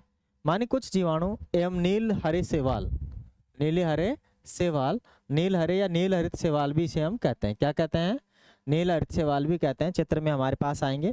वायुमंडलीय नाइट्रोजन का स्थिरीकरण कर, मानी वायुमंडल में जो नाइट्रोजन है उनका क्या कर लेते हैं? स्थिरीकरण कर लेते हैं, खुद के पास संचित कर लेते हैं। उसे क्या बोलते हैं? स्थिरीकरण कर सकते हैं। इस प्रकार मृदा में नाइट्रोजन का संवर्धन होता है तथा इसकी उर्वरकता में वृद्धि होती है। इन्हें सामान्यतः जैविक नाइट्रोजन स्थिरीकरण ही कहते हैं। इन्हें सामान्यतः जैविक क्या कहते हैं? नाइट्रोजन स्थिरीकरण ही कहते हैं, ठीक है ना। चलिएगा आगे।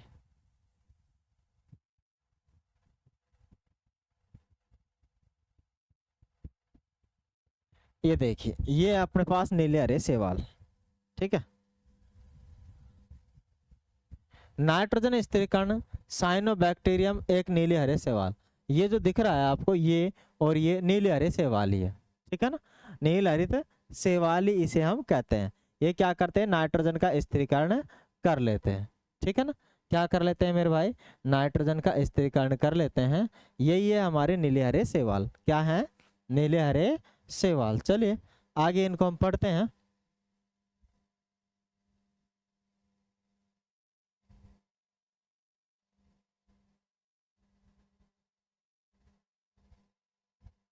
आगे अपने पास क्या है? पर्यावरण का शुद्धिकरण। क्या है? पर्यावरण का शुद्धिकरण।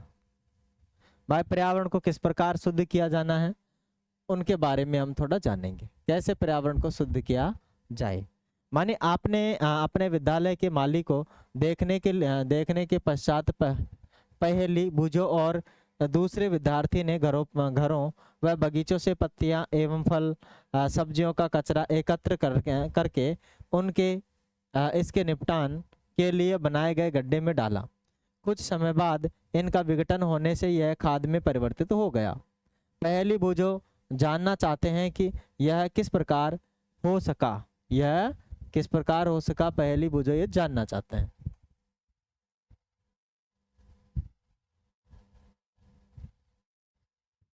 चलेगा आगे, ठीक है। देखो क्या करना है। 2 गमले लेकर प्रत्येक को मिट्टी से आधा भर लीजिए। इन्हें ए और बी चिन्हित कीजिए। एक गमले में पौधे का कचरा भर दीजिए और दूसरे गमले में बी में पॉलीथीन की थैली, कांच की खाली बोतलें तथा प्लास्टिक के टूटे खिलौने इत्यादि भर दीजिए। इन्हें एक और रख लीजिए। 3-4 सप्ताह बाद उनका परीक्षण कीजिए। 3-4 सप्ताह बाद क्या करेंगे आप? उनका परीक्षण करेंगे, ठीक है। प्रेक्षण में क्या मिलेगा आपको, क्या आपको आपको दोनों गमलों की वस्तुओं में कोई अंतर दिखाई देता है? यदि हाँ तो क्या अंतर परिलक्षित होता है? आप देखेंगे कि गमला ए के पादप अवशिष्ट का अपघटन हो गया, और यह कैसे हुआ? सूक्ष्म जीवों द्वारा पादप अपशिष्ट, किसके द्वारा? सूक्ष्म जीवों के द्वारा पादप अपशिष्ट का अपघटन कर उन्हें खाद में परिवर्तित कर दिया गया। इस प्रक्रिया में बने पोषक पौधे, इस प्रक्रिया में बने पोषक पौधे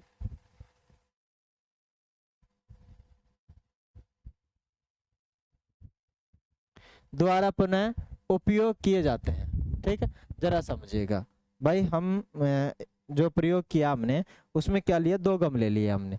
एक गमले के अंदर तो जो हमारे घर के अंदर प्लास्टिक की चीजें हो गई, कांच हो गया, फालतू का ये प्लास्टिक के ढक्कन हो गए, काफ़ी सारी चीज़ के आधा भर दिया उसको। एक में क्या डाल दिया कि जो हमारे पेड़ पौधों का कचरा हो गया, सड़ी गली सब्जियां हो गई, वो हमने एक डब्बे में डाल दिया। ठीक है, तो 4-5 दिन बाद यदि हम उसमें देखते हैं कि जो हमने सब्जियां वगैरह डाली थी वो तो सड़ गल कर क्या किस में बदल गई, खाद में बदल गई। ठीक है, जबकि वो प्लास्टिक की बोतलों में किसी भी प्रकार का कोई इफेक्ट नहीं आया। इसका मतलब ये है कि जो सड़गल कर खाद बनी है उसको हम वापस से किस में दे सकते हैं, पेड़ पौधे में दे सकते हैं। जबकि अपने पास जो कचरा था उसका कुछ भी परिवर्तन नहीं हुआ। ठीक है, तो जो नॉर्मल पेड़ पौधे से बना हुआ कचरा है वो हम वापस खाद के रूप में उपयोग कर सकते हैं। लेकिन जो खाद का कचरा सड़ा गला, वो किस कारण से सड़ा गला? तो वो थे आपके सूक्ष्म जीव। किसके कारण सड़ा गला था? वो सूक्ष्म जीवों के कारण सड़ा गला था। किसके कारण सड़ा गला था मेरे भाई? सूक्ष्म जीवों के कारण सड़ा गला था। ठीक है, आगे है, आगे इसमें यही दिया गया है। ठीक है, आगे हानिकारक सूक्ष्म जीव।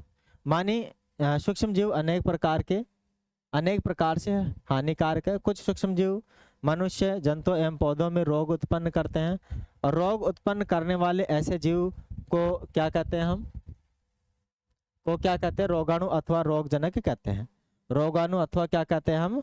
रोगजनक कहते हैं। कुछ सूक्ष्म जीव भोजन, कपड़े एवं चमड़े की वस्तुओं को संदूषित कर देते हैं। माने कुछ सूक्ष्म जीव क्या होते हैं, जो भोजन, कपड़े और चमड़े की जो वस्तुएं होती है उनको खराब कर देते हैं, संदूषित कर देते हैं। ठीक है ना, चलिएगा आगे।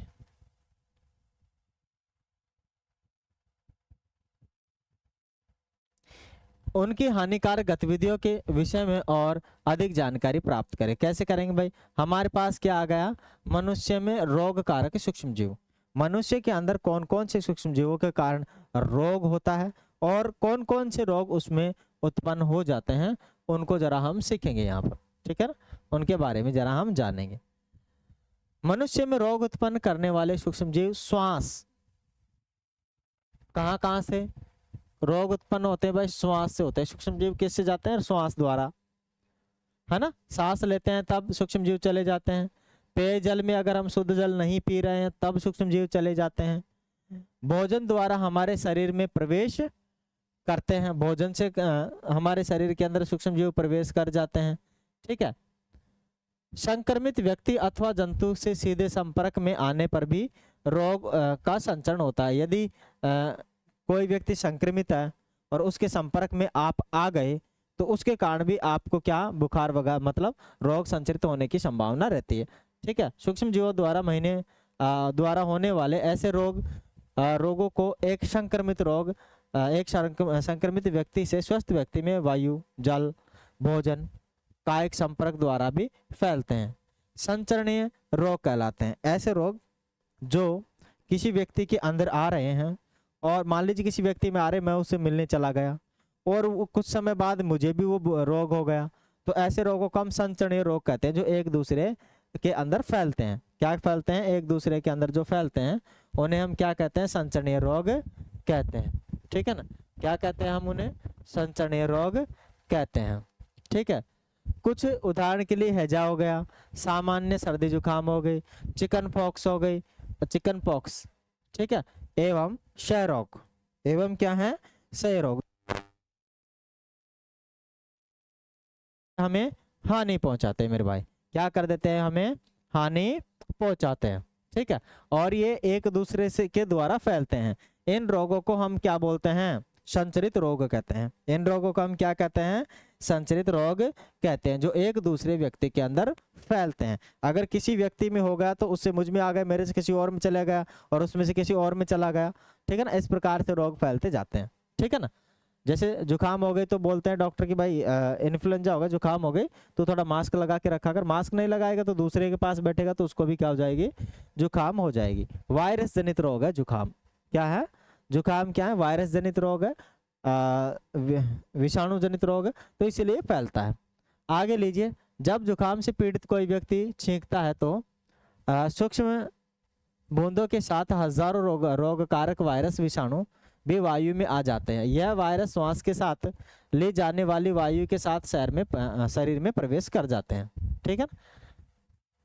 अतः आप संचरणीय रोगों का फैलना किस प्रकार रोक सकते हैं? देखो, संचरणीय रोगों को किस प्रकार रोक सकते हैं। पहली बात, यदि आप लोगों को जुकाम वगैरह हो गई है तो किसी से मिलिए मत, दूर रहिएगा, ठीक है ना। दूसरी बात, आप जो मास्क लगा के रहिएगा। क्या लगा के रहिएगा? मास्क लगा के रहेगा। और किसी भी व्यक्ति को अपनी झूठी मत खिलाइएगा, ठीक है ना।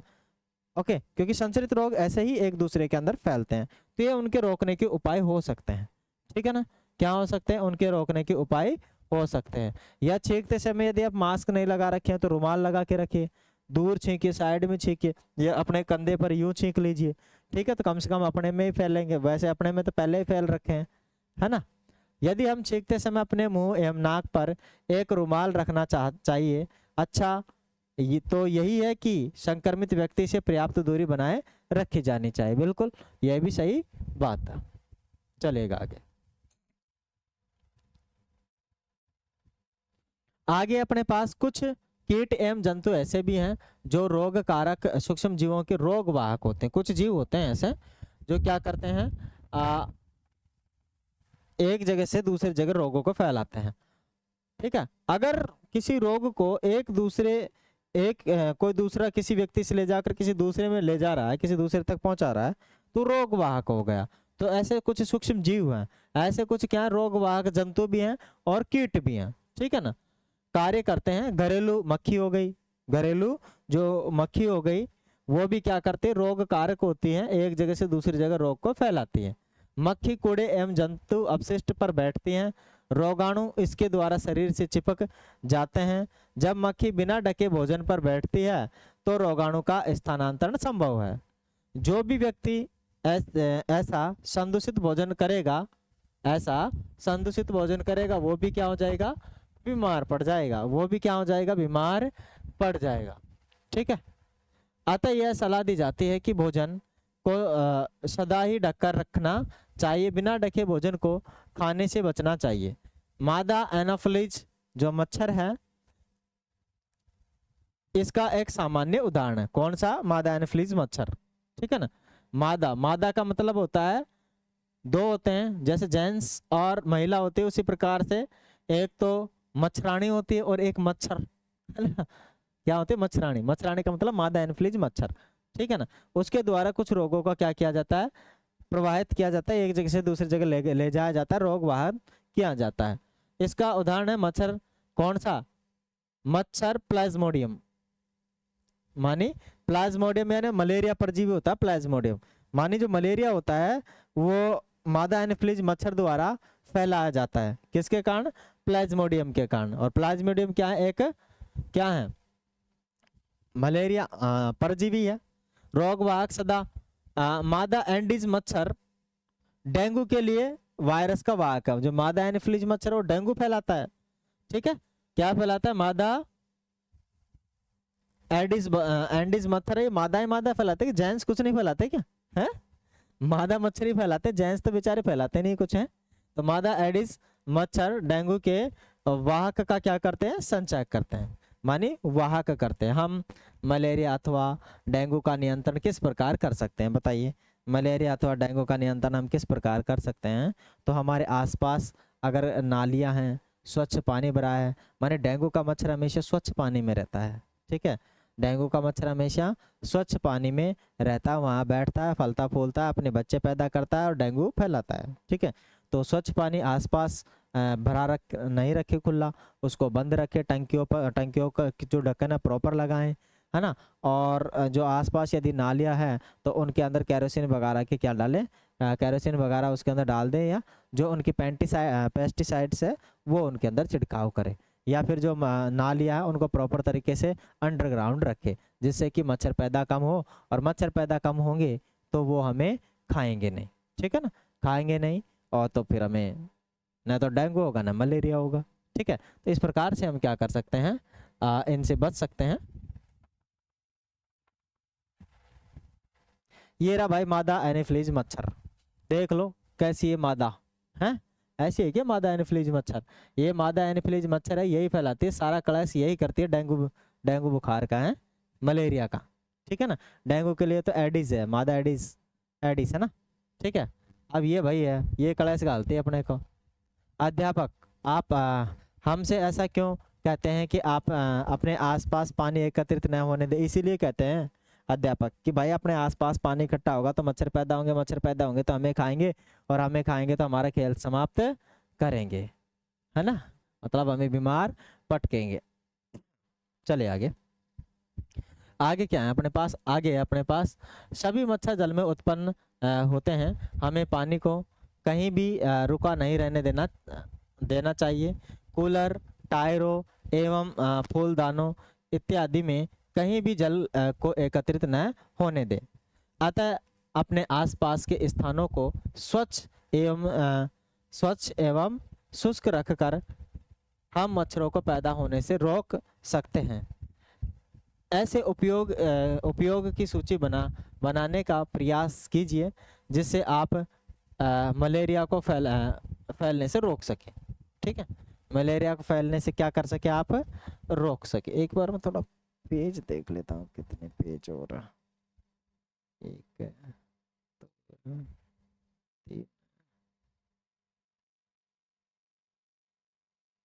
चलो ज़्यादा नहीं है, अभी जल्दी ख़त्म हो जाएगा ना।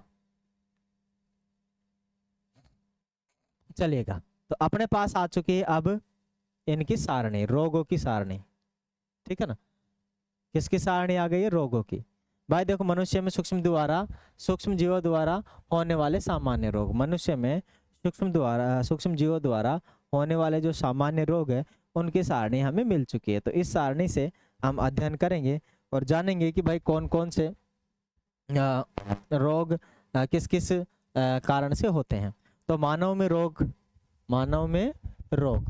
रोग इधर रहा, मानी क्षय रोग, क्षय माने टीबी, क्या बोलते हैं, टीबी, ट्यूबरक्लोसिस, ठीक है ना, ट्यूबरक्लोसिस होती है, ये माइकोबैक्टीरियम ट्यूबरक्लोसिस के से होती है। टीबी रोग कारक क्या है, इसका जीवाणु है, ये जीवाणु से होता है, बैक्टीरिया से होता है, ठीक है। और संचरण करने का तरीका है भाई, वायु से संचरित होता है।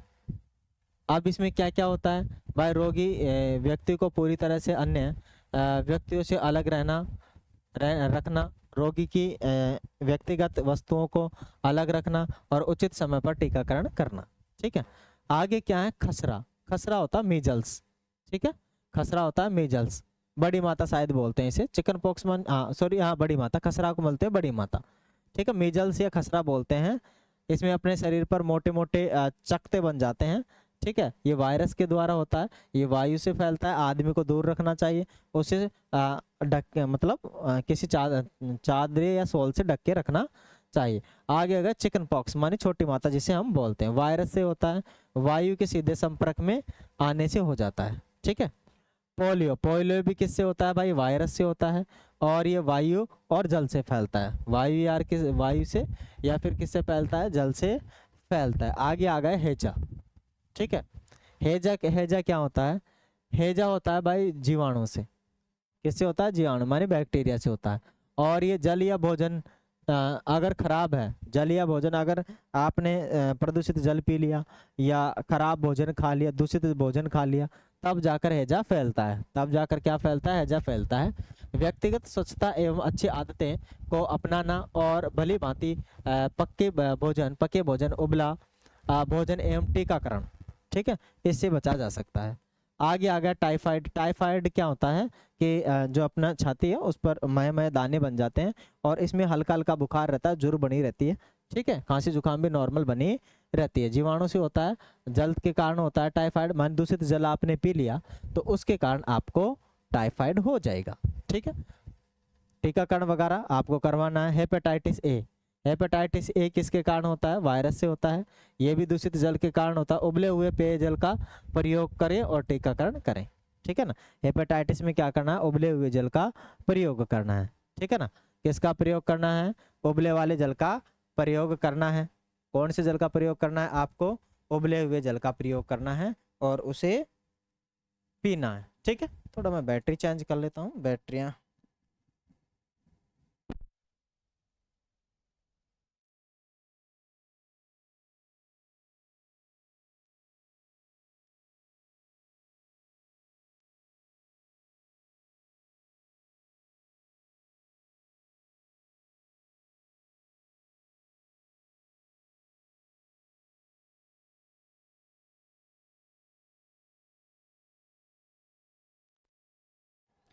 चलिएगा आगे, प्रॉपर आवाज आ चुकी होगी आप लोगों को, बैटरियाँ चेंज हो चुकी है।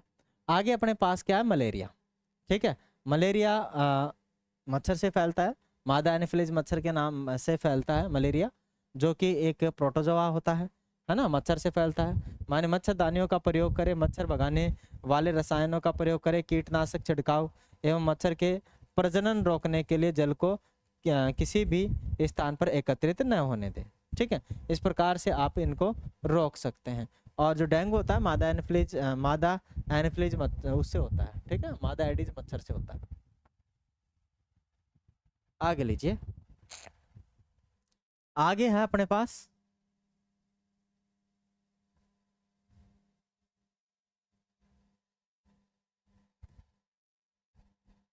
आगे मनुष्य में होने वाले कुछ सामान्य रोग, फैलने तथा रोकने के कुछ उपाय तालिका दर्शाइए। माने जंतुओं में रोग कारक जीवाणु, जंतुओं में रोग कारक जीवाणु क्या है? अनेक सूक्ष्मजीवी केवल मनुष्य एवं पौधों में ही रोग के कारक नहीं है, वरन ये दूसरे जंतुओं में भी रोग के क्या होते हैं? कारण होते हैं। जरूरी नहीं है कि एक जो है वो एक ही आदमी के अंदर फैला रहा है, बाकी अलग में भी फैला सकता है, मानी जंतुओं में भी फैला सकता है। मानी रॉबर्ट कोच ने सन 1876 में बेसिलस एंथ्रेसिस नामक जीवाणु की खोज की, जो एंथ्रेक्स रोग का कारक है। एंथ्रेक्स रोग का क्या होता है? कारक होता है। एंथ्रेक्स रोग क्या होता है? पशुओं के अंदर मुंह पका हो गया, खुर पका हो गया, है ना, ये एंथ्रेक्स रोग ही है। कौन सा रोग होता है ये? शायद एंथ्रेक्स रोग होता है। अभी इसको देखते हैं, यहाँ पर दे रखा होगा, जरा समझते हैं इसको। ये देखो जरा, माने उत्पन्न करते हैं, इसमें कुछ तो कहीं कहाँ गया, रोग उत्पन्न करते हैं, उदाहरण के लिए मवेशियों में होने वाला भयानक रोग, भयानक रोग जो कि जीवाणु द्वारा होता है। गायों में खुर एवं मुंह पका वायरस द्वारा होता है, ठीक है ना। जो एंथ्रेक्स जो रोग होता है वायरस द्वारा होता है, और ये खुर पका हो गया, मुंह पका हो गया, माने उनके मुंह पक जाते हैं, मुंह पर के मवाद पड़ जाती है, ठीक है। और जो उनके खुर होते हैं, पाँव होते हैं, उनके अंदर भी मवाद पड़ जाती है, ठीक है। ये एंथ्रेक्स रोग ही है। आगे क्या है अपने पास? पौधों में रोग उत्पन्न करने वाले सूक्ष्म जीव। भाई जरूरी थोड़ी है जीवों में ही हो, पौधों में भी हो जाता है, ठीक है ना। तो पौधों में भी अनेक प्रकार के रोग लगते हैं, उनमें भी कौन कौन से सूक्ष्म जीव जिम्मेदार हैं, उनकी जरा हम पढ़ते हैं उनको। माने अनेक सूक्ष्म जीव गेहूं, चावल, आलू, गन्ना, संतरा, सेब इत्यादि पौधों में रोग के कारण हैं। रोग के कारण फसल की उपज में भी कमी आ जाती है। तालिका 2.2 में कुछ पादप रोग दर्शाए हैं। कुछ रसायनों का प्रयोग करके इन सूक्ष्म जीवों पर नियंत्रण पाया जा सकता है। क्या किया जा सकता है? नियंत्रण पाया जा सकता है। क्या किया जा सकता है? नियंत्रण पाया जा सकता है।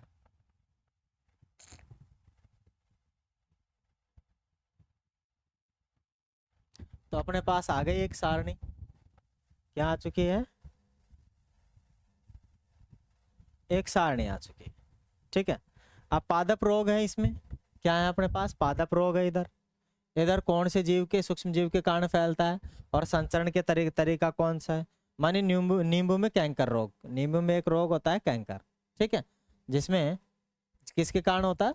जीवाणु के कारण होता है। जो सूक्ष्म जीव होता है जीवाणु होता है और ये वायु से फैलता है। गेहूं के अंदर रस्ट रोग होता है, गेहूं में क्या लग जाती है? रस्ट लग जाती है, और ये कवक के कारण होता है, और ये वायु एवं बीज में के कारण हो जाता है। किसके कारण? वायु एवं बीज में भी अगर किसी प्रकार की कमी है तो उसके कारण भी ये हो जाता है। भिंडी की पीत, भिंडी की जो पीत होती है उसमें वायरस द्वारा होता है, कीट द्वारा फैलता है। किसके द्वारा फैलता है? कीट के द्वारा फैलता है। आगे अपने पास क्या है? अपने पास है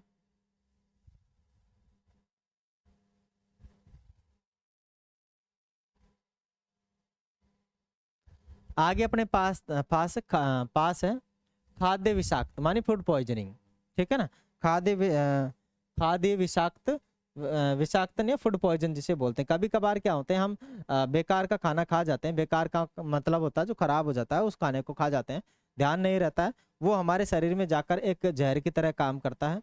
ठीक है? और हमें क्या कर देता है? बीमार पटक देता है। इसी को बोलते हैं फूड पॉइजनिंग। क्या बोलते हैं इसे? हम फूड पॉइजनिंग कहते हैं। देखो क्या है, मानी भुजो ने एक मित्र से ने उसे एक पार्टी में आमंत्रित किया। वहां उसने अनेक प्रकार के व्यंजन खाए। घर आने पर उसने वमन मानी उल्टी होने लगी। उसे अस्पताल ले जाया गया। डॉक्टर ने बताया कि यह खाद्य विषाक्तन के कारण हुआ है, मानी फूड पॉइजनिंग के कारण ऐसा हुआ है। हम क्या कर लेते हैं? ठूस ठूस के भर लेते हैं। ठीक है? और ये नहीं है कि एक पर्टिकुलर तरीके का खाना खाना चाहिए हम। मानी पहली को आश्चर्य होता है कि ये भोजन विष कैसे बनता है। तो जरा देखिएगा भोजन विष कैसे बनता है। मानी सूक्ष्म जीव द्वारा, क्या?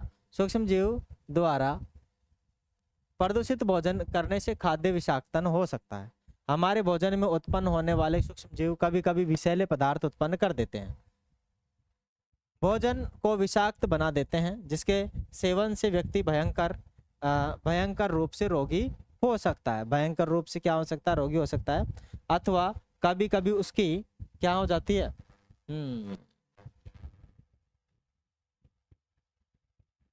कभी कभी उसकी मानी रोगी की मृत्यु भी हो सकती है। अतः यह आवश्यक है कि हम भोजन को संदूषित होने से बचाएं, मानी खराब होने से बचाएं, और उसको खराब हो जाए तो उसे खाएं नहीं। खाद्य परिरक्षण, खाद्य परिरक्षण का मतलब होता है जो खाना है उसको कैसे सुरक्षित रखें। ये थोड़ी है कि भाई खाना बना लिया कि भाई दिन में 2 बार 3 बार बच्चे खाएंगे तभी जाकर हम खाना बनाएंगे, ऐसा नहीं है। खाने को किस प्रकार से सुरक्षित रखना है, ठीक है, तो उसके काफी सारे उपाय है। जैसे अचार वगैरह बनाते हैं तो उनमें हम सिरका वगैरह डालते हैं, उनमें ऑयल को गर्म करके डालते हैं, उनकी नए नमी हटाकर डालते हैं। चिप्स वगैरह होती है तो उनमें नाइट्रोजन, उनकी नमी हटाकर उनमें नाइट्रोजन वगैरह गैस उस पन्नी में डालकर उसको संरक्षित किया जाता है। मुरब्बे में भी काफ़ी ऐसी संरक्षित करने वाली चीज़ें रखी जाती हैं, उनसे हम खाने को संरक्षित करते हैं। और एक मेंटेन करते हैं, टेम्परेचर मेंटेन करके भी हम खाने को सुरक्षित रख सकते हैं। जैसे अपने सब्जी बना ली, गर्मियों के दिन में सब्जी शाम तक रखते हैं तो खराब हो जाती है, ठीक है, उसे कैसे बचाया जाए? तो हम क्या करते हैं? उसको फ्रिज में रख देते हैं। क्या करते हैं मेरे भाई? फ्रिज में रख देते हैं, और फ्रिज में रखी हुई सब्जी को हम क्या कर लेते हैं? सुरक्षित बना लेते हैं। क्या कर लेते हैं मेरे भाई? सुरक्षित बना लेते हैं। क्या चीजें समझ में आ रही है आपके? एक एक बिल्कुल चलेगा। आगे खाद्य परिरक्षण मैंने बता ही दिया, वैसे आगे इसमें को और अध्ययन कर लेते हैं। मानी अध्याय 1 में हमने खाद्य बीजों के संरक्षण एवं भंडारण के उपाय के विषय में पढ़ा था। हम पके हुए भोजन का घर पर परिरक्षण किस प्रकार कर सकते हैं? आप जानते हैं कि खुले एवं नम स्थान पर रखी ब्रेड पर कवक आक्रमण कर देते हैं। सूक्ष्म जीव हमारे भोजन को संदूषित कर देते हैं एवं संदूषित भोजन से दुर्गंध आने लगती है और इसका स्वाद भी खराब हो जाता है तथा रंग रूप में भी परिवर्तन आ सकता है। क्या भोजन का संदूषण एवं रासायनिक अभिक्रिया है? पहले ने कुछ आम खरीदे परंतु कई दिनों तक वह उन्हें नहीं खा पाई। बाद में उसने देखा कि वे सड़ गए। क्या हो गए? वे सड़ गए।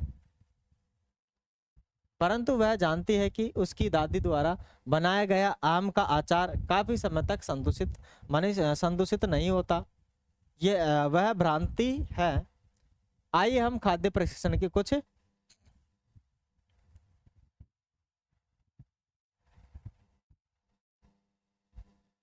सामान्य तरीके का अध्ययन करें जिनका उपयोग हम अपने घरों में करते हैं। हम उन्हें सूक्ष्म जीवों से बचाने के उपाय करना चाहिए। रासायनिक उपाय। रासायनिक उपाय क्या है? नमक एवं खाद्य तेलों का उपयोग सूक्ष्म जीवों की वृद्धि रोकने के लिए सामान्य रूप से किया जाता है, अतः इन्हें परिरक्षक कहते हैं। भाई एक तो नमक होता है और एक खाद्य तेल होता है। क्या? नमक और खाद्य तेल, ये क्या करते हैं? ये सुरक्षा करते हैं, ठीक है ना, थोड़ी सुरक्षा करते हैं। खाद्य जो तेल होता है, जैसे अचार हमने बनाया तो अचार पर हम क्या डाल देते हैं? अचार पर एक ऊपर की तरफ एक लेयर लगा देते हैं, ठीक है ना, किसकी? ऑयल की लेयर लगा देते हैं। अब वो ऑयल की लेयर क्या करती है? उस अचार को सुरक्षित बनाए रखती है, ठीक है। और जो ये रोकते हैं इन्हें परिरक्षक कहते हैं। जो हम इनके अंदर एडिशनल चीजें डालते हैं, खाद्य को सुरक्षित, खाद्य खाने को क्या करते हैं? सुरक्षित करते हैं, तो उन्हें हम क्या बोलते हैं? परिरक्षक। हम नमक अथवा खाद्य अम्ल का प्रयोग अचार बनाने में करते हैं जिससे सूक्ष्मजीवों की वृद्धि नहीं होती। माने नमक और सूक्ष्म क्या है? नमक अथवा खाद्य अम्ल का, खाद्य अम्ल को बोलते हैं एसिटिक एसिड, है ना। खाद्य अम्ल क्या होता है आपका? Acetic acid. क्या होता है? एसिटिक, एसिटिक, एसिटिक अम्ल, ठीक है। एसिटिक क्या डालते हैं? अम्ल डालते हैं। ये इसका फॉर्मूला होता है CH3COOH। तो एसिटिक एसिड डालकर हम क्या करते हैं? खाने को सुरक्षित कर लेते हैं, खराब होने से बचा लेते हैं, ठीक है। आगे क्या है अपने पास? जिसमें सूक्ष्म जीवों की वृद्धि नहीं होती है। और सोडियम बेंजोएट तथा सोडियम मेटाबाई सल्फाइट सामान्य परिरक्षक है। कौन कौन से? एक तो सोडियम बेंजोएट है। सोडियम कौन सा है? बेंजोएट। ये भी खाद्य सुरक्षा के लिए उपयोगी है। एक आपका कौन सा है? Sodium Meta sulphite, Meta by sulphite, ठीक है। ये भी क्या करता है? खाद्य को सुरक्षित रखने में सहायता करता है। जैम एवं स्क्वैश बनाने में भी इन रसायनों का उपयोग किया जाता है। मानी जैम और स्क्वैश बनाने में भी इनका क्या किया जाता है? जैम और स्क्वैश बनाने में इनका क्या किया जाता है? इन रसायनों का उपयोग किया जाता है जो कि इसको सुरक्षित रखते हैं।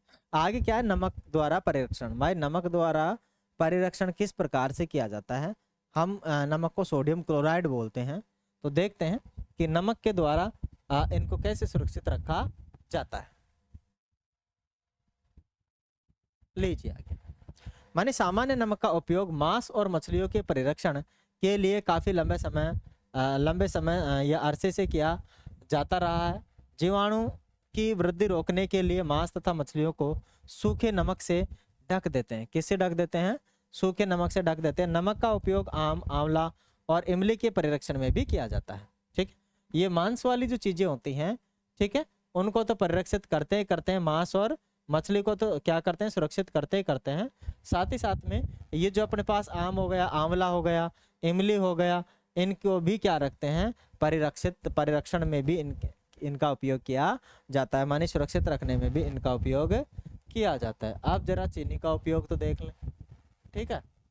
चीनी का उपयोग नीचे आ गए। चीनी द्वारा परिरक्षण। भाई चीनी द्वारा परिरक्षण कैसे करते हैं?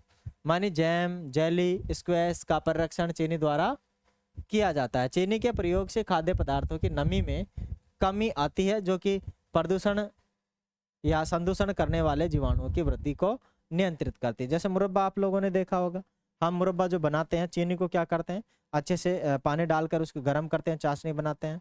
फिर चाशनी बनाकर जो मुरब्बा होता है उस मुरब्बे में जो आंवला होता है उसको थोड़ा उबालते हैं। उबाल कर उसको थोड़े समय के लिए सुखाते हैं। फिर क्या करते हैं? उसको उस चाशनी में डालते हैं, ठीक है। और उस आंवले का क्या बना लेते हैं? मुरब्बा। और वो काफी साल, 2 साल, 5 साल तक वो खराब ही नहीं होता है, ठीक है ना। वो परिरक्षित हो जाता है और क्या नहीं होता है? वो खराब नहीं होता है। चलेगा आगे। तेल एवं सिरके द्वारा परिरक्षण। तेल परिरक्षण का मतलब सुरक्षा ही है। क्या है? सुरक्षा, सुरक्षा। माने तेल एवं सिरके का उपयोग अचार को संदूषण से बचाने में किया जाता है क्योंकि इसमें जीवाणु जीवित नहीं रह सकते। जीवाणु क्या नहीं रह सकते? जीवित नहीं रह सकते। सब्जियां, फल, मछली तथा मांस का परिरक्षण इस विधि द्वारा करते हैं। किसके द्वारा करते हैं? इस विधि द्वारा करते हैं। आगे क्या है अपने पास? गर्म एवं ठंडा करना। ठीक है, गर्म एवं ठंडा करने से वायु परिरक्षण होता है। माने आपने अपनी माँ को दूध उबाल कर रखते हुए देखा होगा। उबालने से अनेक सूक्ष्म जीव नष्ट हो जाते हैं। उबालने से क्या हो जाता है? अनेक सूक्ष्म जीव क्या हो जाते हैं मेरे भाई? नष्ट हो जाते हैं। क्या हो जाते हैं? नष्ट हो जाते हैं। ठीक है ना, क्या हो जाते हैं भाई? नष्ट हो जाते हैं। और उनसे क्या कर लेते हैं? सुरक्षा कर लेते हैं। इसी प्रकार अपना भोजन रेफ्रिजरेटर में माने ठंडा करने में भी रखते हैं, क्योंकि कम ताप पर सूक्ष्म जीवों में वृद्धि रोकता है। भाई ज़्यादा गर्म करते हैं, जो सूक्ष्म जीव होते हैं वो नष्ट हो जाते हैं। ज़्यादा गर्म करने से तो क्या हो जाते हैं मेरे भाई? जो सूक्ष्म जीव होते हैं वो नष्ट हो जाते हैं, खराब वो क्या मर जाते हैं। और बहुत ज़्यादा ठंडा कर दें तो जो सूक्ष्म जीव होते हैं वो वृद्धि नहीं कर पाते, और वृद्धि नहीं कर पाते तो जितने हैं उतने रहेंगे, तो भोजन खराब ही नहीं होगा। ठीक है ना, तो इनसे भी क्या किया जाता है? सुरक्षा किया जाता है। थैलियों में आने वाला दूध संदूषित क्यों नहीं होता? मेरी माँ ने बताया कि यह दूध पाश्चुरीकृत है। और पाश्चुरीकरण क्या है? ठीक है ना, पाश्चुरीकृत है माने पाश्चुरीकरण क्या है? देखो, दूध को क्या किया जाता है? एक पर्टिकुलर पॉइंट पर उसको आधे घंटे तक गर्म किया जाता है, बहुत ज्यादा टेम्परेचर देकर। ठीक है ना, लगभग 70 डिग्री टेम्परेचर पर उसको आधे घंटे से ज्यादा गर्म किया जाता है। ठीक है, 2-4 बार यह प्रक्रिया दोहराई जाती है। फिर उसके बाद उसमें जो सूक्ष्म जीव होते हैं वो बिल्कुल नष्ट हो जाते हैं, होते तो हैं लेकिन नष्ट हो जाते हैं। ठीक है, जरा उसको देखते हैं। और फिर उसको क्या किया जाता है? पाश्चुरीकृत बोलते हैं उसे ना। माने पाश्चुरीकृत दूध को बिना उबाले इस्तेमाल किया जा सकता है, क्योंकि यह सूक्ष्म जीवों से मुक्त होता है। इसके लिए दूध को कितने डिग्री? 70 डिग्री। दूध को 70 डिग्री सेल्सियस पर 15 से 30 मिनट 15 से 30 सेकंड के लिए गर्म करते हैं, फिर एकांक ठंडा कर उसका भंडारण कर लेते हैं। हाँ ना, इसमें 15 से 30 सेकंड ही हो गए भाई, मिनट है। 15 से 30 सेकंड तक इतने डिग्री सेल्सियस पर तो गर्म ही नहीं होगा दूध, मिनट होगा ना। सेकंड में गर्म होता है क्या? 70 डिग्री सेल्सियस पर आधा हो गई, मिनट है ना। क्या है ये? Minute, minute.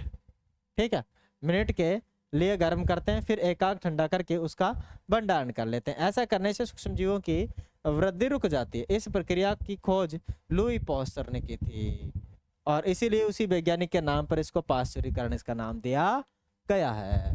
क्या नाम दिया गया है इसका? पाश्चुरीकरण इसका नाम दिया गया। भंडारण एवं पैकेजिंग।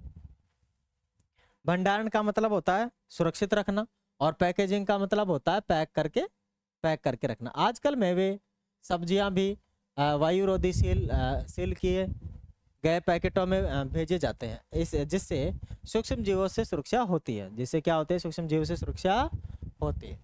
क्या किससे होते हैं? सूक्ष्म जीवों से सुरक्षा होती है। आगे है अपने पास नाइट्रोजन स्थिरीकरण। पानी पी लेता हूँ मैं थोड़ा।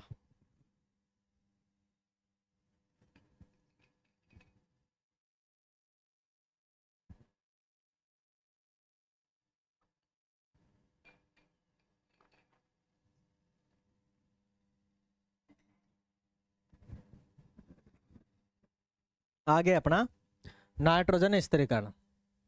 ठीक है, आपने कक्षा 6 और 7 में राइजोबियम जीवाणु के बारे में पढ़ा होगा। माने पिछले चैप्टर के अंदर हमने राइजोबियम जीवाणु के बारे में पढ़ा था। राइजोबियम जो जीवाणु होता है वो जो फलीदार पौधे हों उनके गांठों के अंदर उनकी जड़ें होती हैं, उनमें गांठ पड़ जाती है और उनमें नाइट्रोजन स्थिरीकरण करता है। और वो जो गांठें होती है वही राइजोबियम होती है। क्या होती है? राइजोबियम होती है, जो कि लेग्यूमिनस पौधे माने दलहन में नाइट्रोजन स्थिरीकरण में सहायक होते हैं। स्मरण कीजिए माने याद कीजिए कि राइजोबियम लेग्यूम्स यानी होता है लेग्यूम्स पौधे की ग्रंथियों में रहते हैं, जैसे सैम, मटर, जो एक सहजीविता है। कभी कभी तड़ित विद्युत द्वारा भी नाइट्रोजन का स्थिरीकरण होता है। तड़ित विद्युत के द्वारा भी किसका होता है? नाइट्रोजन का स्थिरीकरण होता है। तड़ित विद्युत क्या होती है भाई? आज बारिश के मौसमों में अचानक से बिजली का गर्जन, वही होता है तड़ित, है ना। तड़ित विद्युत माने बिजली का गर्जन होता है, वही होता है तड़ित विद्युत। क्या होता है मेरे भाई? है ना, क्या होता है जरा बताओ तो। अरे बताओ तो, थोड़ा सा तो बता दो मेरे को, हैं तुम बता नहीं रही हो। क्या होता है? जो बिजली का गर्जन होता है उसके द्वारा भी नाइट्रोजन का स्थिरीकरण किया जाता है। परंतु आप जानते हैं कि नाइट्रोजन की मात्रा वायुमंडल में स्थिर रहती है। आपको आश्चर्य होगा कि यह कैसे संभव है। आइए इसके विषय में अगले भाग में थोड़ा समझते हैं।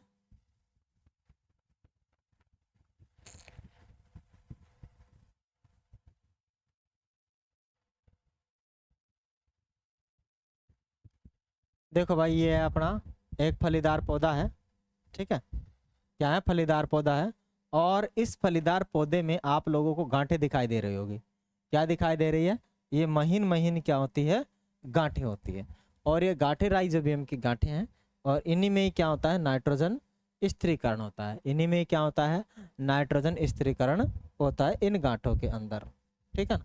इन गांठों में क्या होता है? राइजोबियम स्थिरीकरण होता है। मही मही गांठें होती है, ये राइजोबियम की होती है और इनमें नाइट्रोजन स्थिरीकरण होता है, ठीक है ना।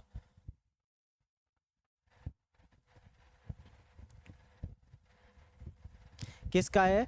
लेग्यूम्स पौधे की जड़ एवं ग्रंथि का है। लेग्यूम्स समझो, चाहे आप इसे क्या समझ सकते हो?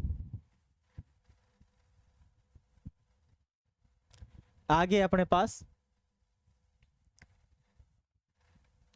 वायुमंडल में हमारे वायुमंडल में 78% क्या है? नाइट्रोजन है, 21% ऑक्सीजन है, और बाकी जो 1% बची हुई है वो अन्य गैसें हैं, ठीक है। और अन्य गैसों के अंदर से 0.03% क्या होती है? कार्बन डाइऑक्साइड गैस है होती है। ये अपने पूरे वायुमंडल की गैस का रेशियो है। क्या है? 21% ऑक्सीजन है, 78% नाइट्रोजन है, और जो 1% बचा उसमें सारी गैसें हैं, जिसमें क्या है? जितने भी बचे हैं वो सारी एक्टिव इनएक्टिव सारी गैसें उसी के अंदर होती है, ठीक है। तो हमारे वायुमंडल में 78% नाइट्रोजन गैस है। नाइट्रोजन सभी सजीवों का आवश्यक संघटक है, जो प्रोटीन, पर्णहरित या क्लोरोफिल, न्यूक्लिक एसिड, विटामिन,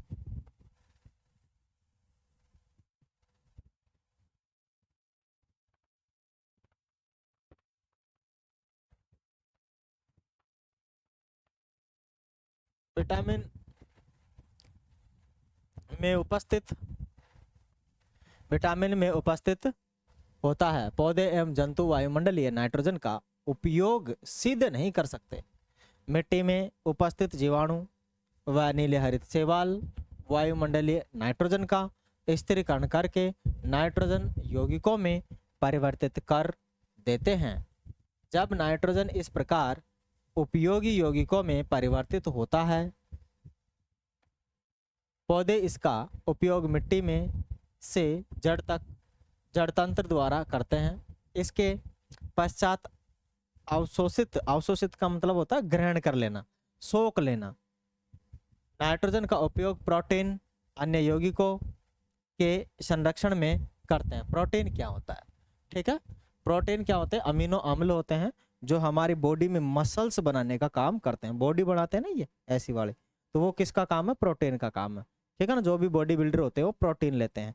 अगर किसी व्यक्ति में प्रोटीन की कमी हो जाती है, किसी बच्चे में प्रोटीन की कमी आ जाती है, तो उसे क्या हो जाता है? क्वाशियोर वर्कर नाम का एक रोग हो जाता है, जिसमें वो दुबला पतला हो जाता है। टंग की आगे हड्डियां मानी छाती की से जो ये हड्डियां हैं, पसलियां हैं, वो दिखने लग जाती है, ठीक है। और टंकी हो जाती है आगे, मानी पेट वाली टंकी, मानी पेट मोटा और पसलियां दिखने लग जाती है, मानी वो कुपोषण के कारण उसे होता है, ठीक है। माने उनको सही तरीके से अगर भोजन नहीं मिले तो होता है। तो उसमें विशेष महत्व रखता है प्रोटीन। अगर प्रोटीन नहीं मिल रही है तो आपको पता है डोले सोले लोगों के बनेंगे नहीं। क्या नहीं बनेंगे? डोले सोले लोगों के नहीं बनेंगे, ठीक है। तो वो क्या करते हैं? विशेष प्रकार के प्रोटीन लेते हैं।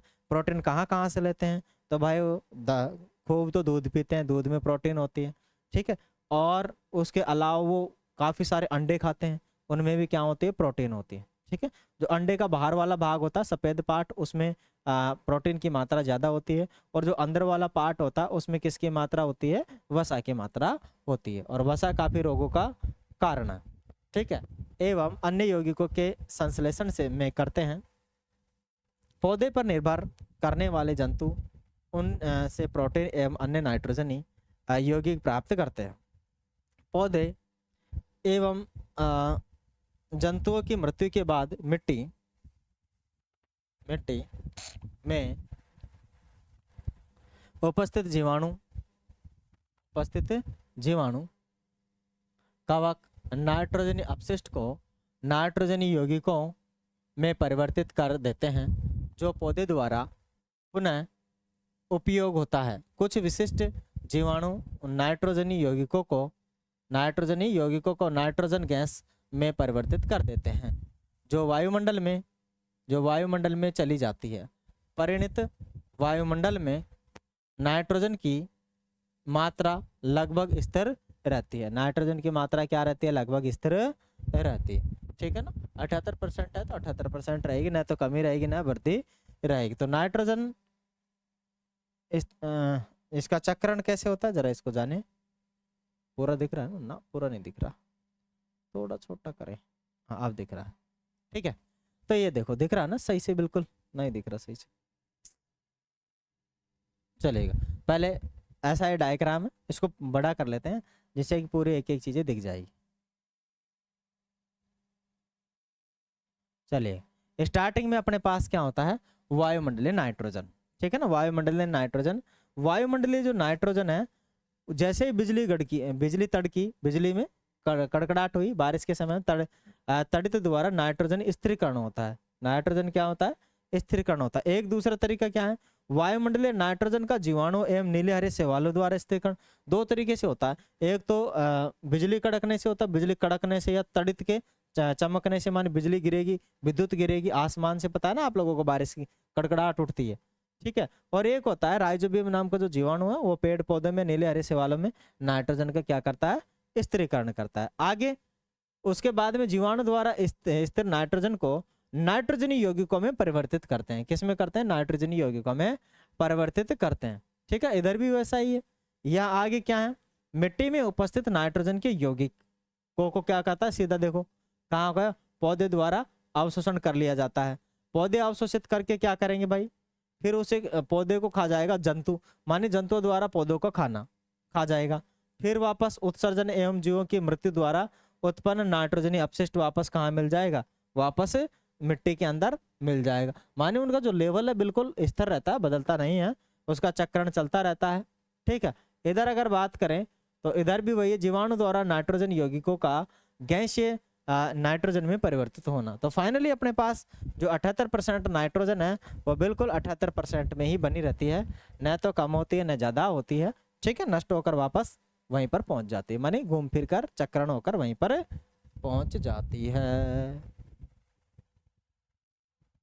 चलिए तो आगे चलते हैं भाई। आगे हम कुछ एक वर्ड आए हैं इसमें स्पेशल, उनको हम जानते हैं, सीखते हैं थोड़ा सा। ठीक है, आपने क्या सीखा तो हम थोड़ा सीखते हैं थोड़ा सा। शैवाल एक शब्द आया। ठीक है, प्रतिजैविक आया, एंटीबायोटिक आया। शैवाल को क्या बोलते हैं? फंगस बोलते हैं। ठीक है, कवक को बोलते हैं फंगस, है ना। प्रतिजैविक को एंटीबायोटिक होता है, प्रतिरक्षी होता है। माने प्रतिजैविक का क्या होता है? एंटीबायोटिक। प्रतिरक्षी माने जो एंटीबॉडी जो बनती है अपने शरीर में, उसे प्रतिरक्षी कहते हैं। जीवाणु को क्या बोलते हैं? बैक्टीरिया बोलते हैं। वाहक का मतलब होता है जो किसी चीज को एक जगह से दूसरी जगह ले जाए। ठीक है, अब यहाँ तो रोग वाहक होते हैं, मान रोगों को एक जगह से दूसरी जगह ले जाने वाले रोग वाहक कहलाते हैं। आगे संक्रामक रोग, ऐसे रोग जो बहुत ज्यादा मतलब एक आदमी से दूसरे आदमी में फैलते हैं, संक्रामक रोग कहलाते हैं। किवणन क्या होता है? फर्मेंटेशन, इसको इंग्लिश में बोलते हैं, है ना। माने किसी का सड़ना गलना किवणन कहलाता है। जैसे जो शराब वगैरह बनाते हैं वो किवणन करके ही बनाते हैं, या फिर जो क्या बोलते हैं, मैदा से ये जो चीजें बनती है वो भी किवणन के माध्यम से ही बनती है। ठीक है, जलेबी वगैरह बनती है गोल गोल, है ना। हाँ, आगे है लैक्टोबैसिलस नाम का एक विशेष प्रकार का जो क्या होता है? बैक्टीरिया होता है। क्या होता है? बैक्टीरिया होता है, जीवाणु। हाँ, जीवाणु बैक्टीरिया होता है जो हमारे दूध में और दही में पाया जाता है। ठीक है, आगे है नाइट्रोजन चक्रण, जो अभी अभी हमने देखा है। एक है आपके पास सूक्ष्म जीव, वे जीव जिन्हें हम आंखों से नहीं देख सकते, खुली आंखों से नहीं देख सकते, आंखों से नहीं खुली आंखों से नहीं देख सकते, है ना, नंगी आंखों से नहीं देख सकते, किसी यंत्र के माध्यम से उसे देखा जाता है, तो वे होते हैं सूक्ष्म जीव। नाइट्रोजन चक्र, नाइट्रोजन का जो चक्र है बिल्कुल क्लियर रहता है, माने 78% नाइट्रोजन है प्रकृति में तो 78% ही रहेगी, है ना। अगर किसी पौधे में आ जाती है तो वापस जीव खा लेता है, जीव से वापस जीव मरता है, वापस किस में चली जाती है? धरती में चली जाए, माने अपने जो वापस वायुमंडल में चली जाती है। आगे क्या है? नाइट्रोजन स्थिरीकरण है। यो नाइट्रोजन स्थिरीकरण दो प्रकार से होता है अपने पास।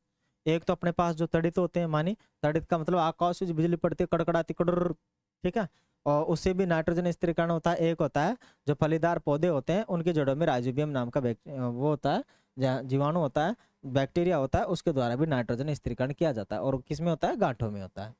ठीक है, आगे क्या है, पाश्चुरीकरण। पाश्चुरीकरण क्या है, दूध को एक निश्चित टेम्परेचर पर माइनस 70 डिग्री या 73 डिग्री टेम्परेचर पर 15 से 30 मिनट तक या 15 से 20 मिनट तक कंटिन्यू गर्म करके उसको वापस ठंडा करके उसको बिल्कुल कोल्ड में रख लिया जाता है, बहुत ठंडा करके रख लिया जाता है, उसे बोलते हैं पाश्चुरीकरण। ये लुई पास्चर ने दी थी। ठीक है ना। आगे क्या है, रोगजनक। जो रोग उत्पन्न करते हैं रोगजनक कहलाते हैं। परिरक्षण। परिरक्षण का मतलब होता है सुरक्षा, माने खाद्य चीजों को सुरक्षा करना। काफी सारी चीजें हैं जिनको हमें सुरक्षित करने की जरूरत होती है, उन्हें हम क्या कहते हैं, परिरक्षण कहते हैं। ठीक है, प्रोटोजोआ। प्रोटोजोआ एक रोग कारक है ना। राइजोबियम भी वैसा ही है ना। टीका, वैक्सीन जो रोगों से सुरक्षा करता है हमारी। और ईस्ट होता है जो खमीर, जो ब्रेड, ईस्ट या फिर इडली वगैरह के अंदर उसको फुलाने में और स्वादिष्ट बनाने में डाला जाता है, वो होता है खमीर। चलेगा। आगे जो चीजें हमने आगे का जो चैप्टर है हमारा वो हम पढ़ेंगे नेक्स्ट सेशन में। ठीक है, कब पढ़ेंगे, नेक्स्ट सेशन में। तब तक आप इसके क्वेश्चन आंसर अच्छे से कर लीजिएगा और एक एक चीज़ों को समझ लीजिएगा। आगे अपना जो चैप्टर है वो कौन सा चैप्टर है,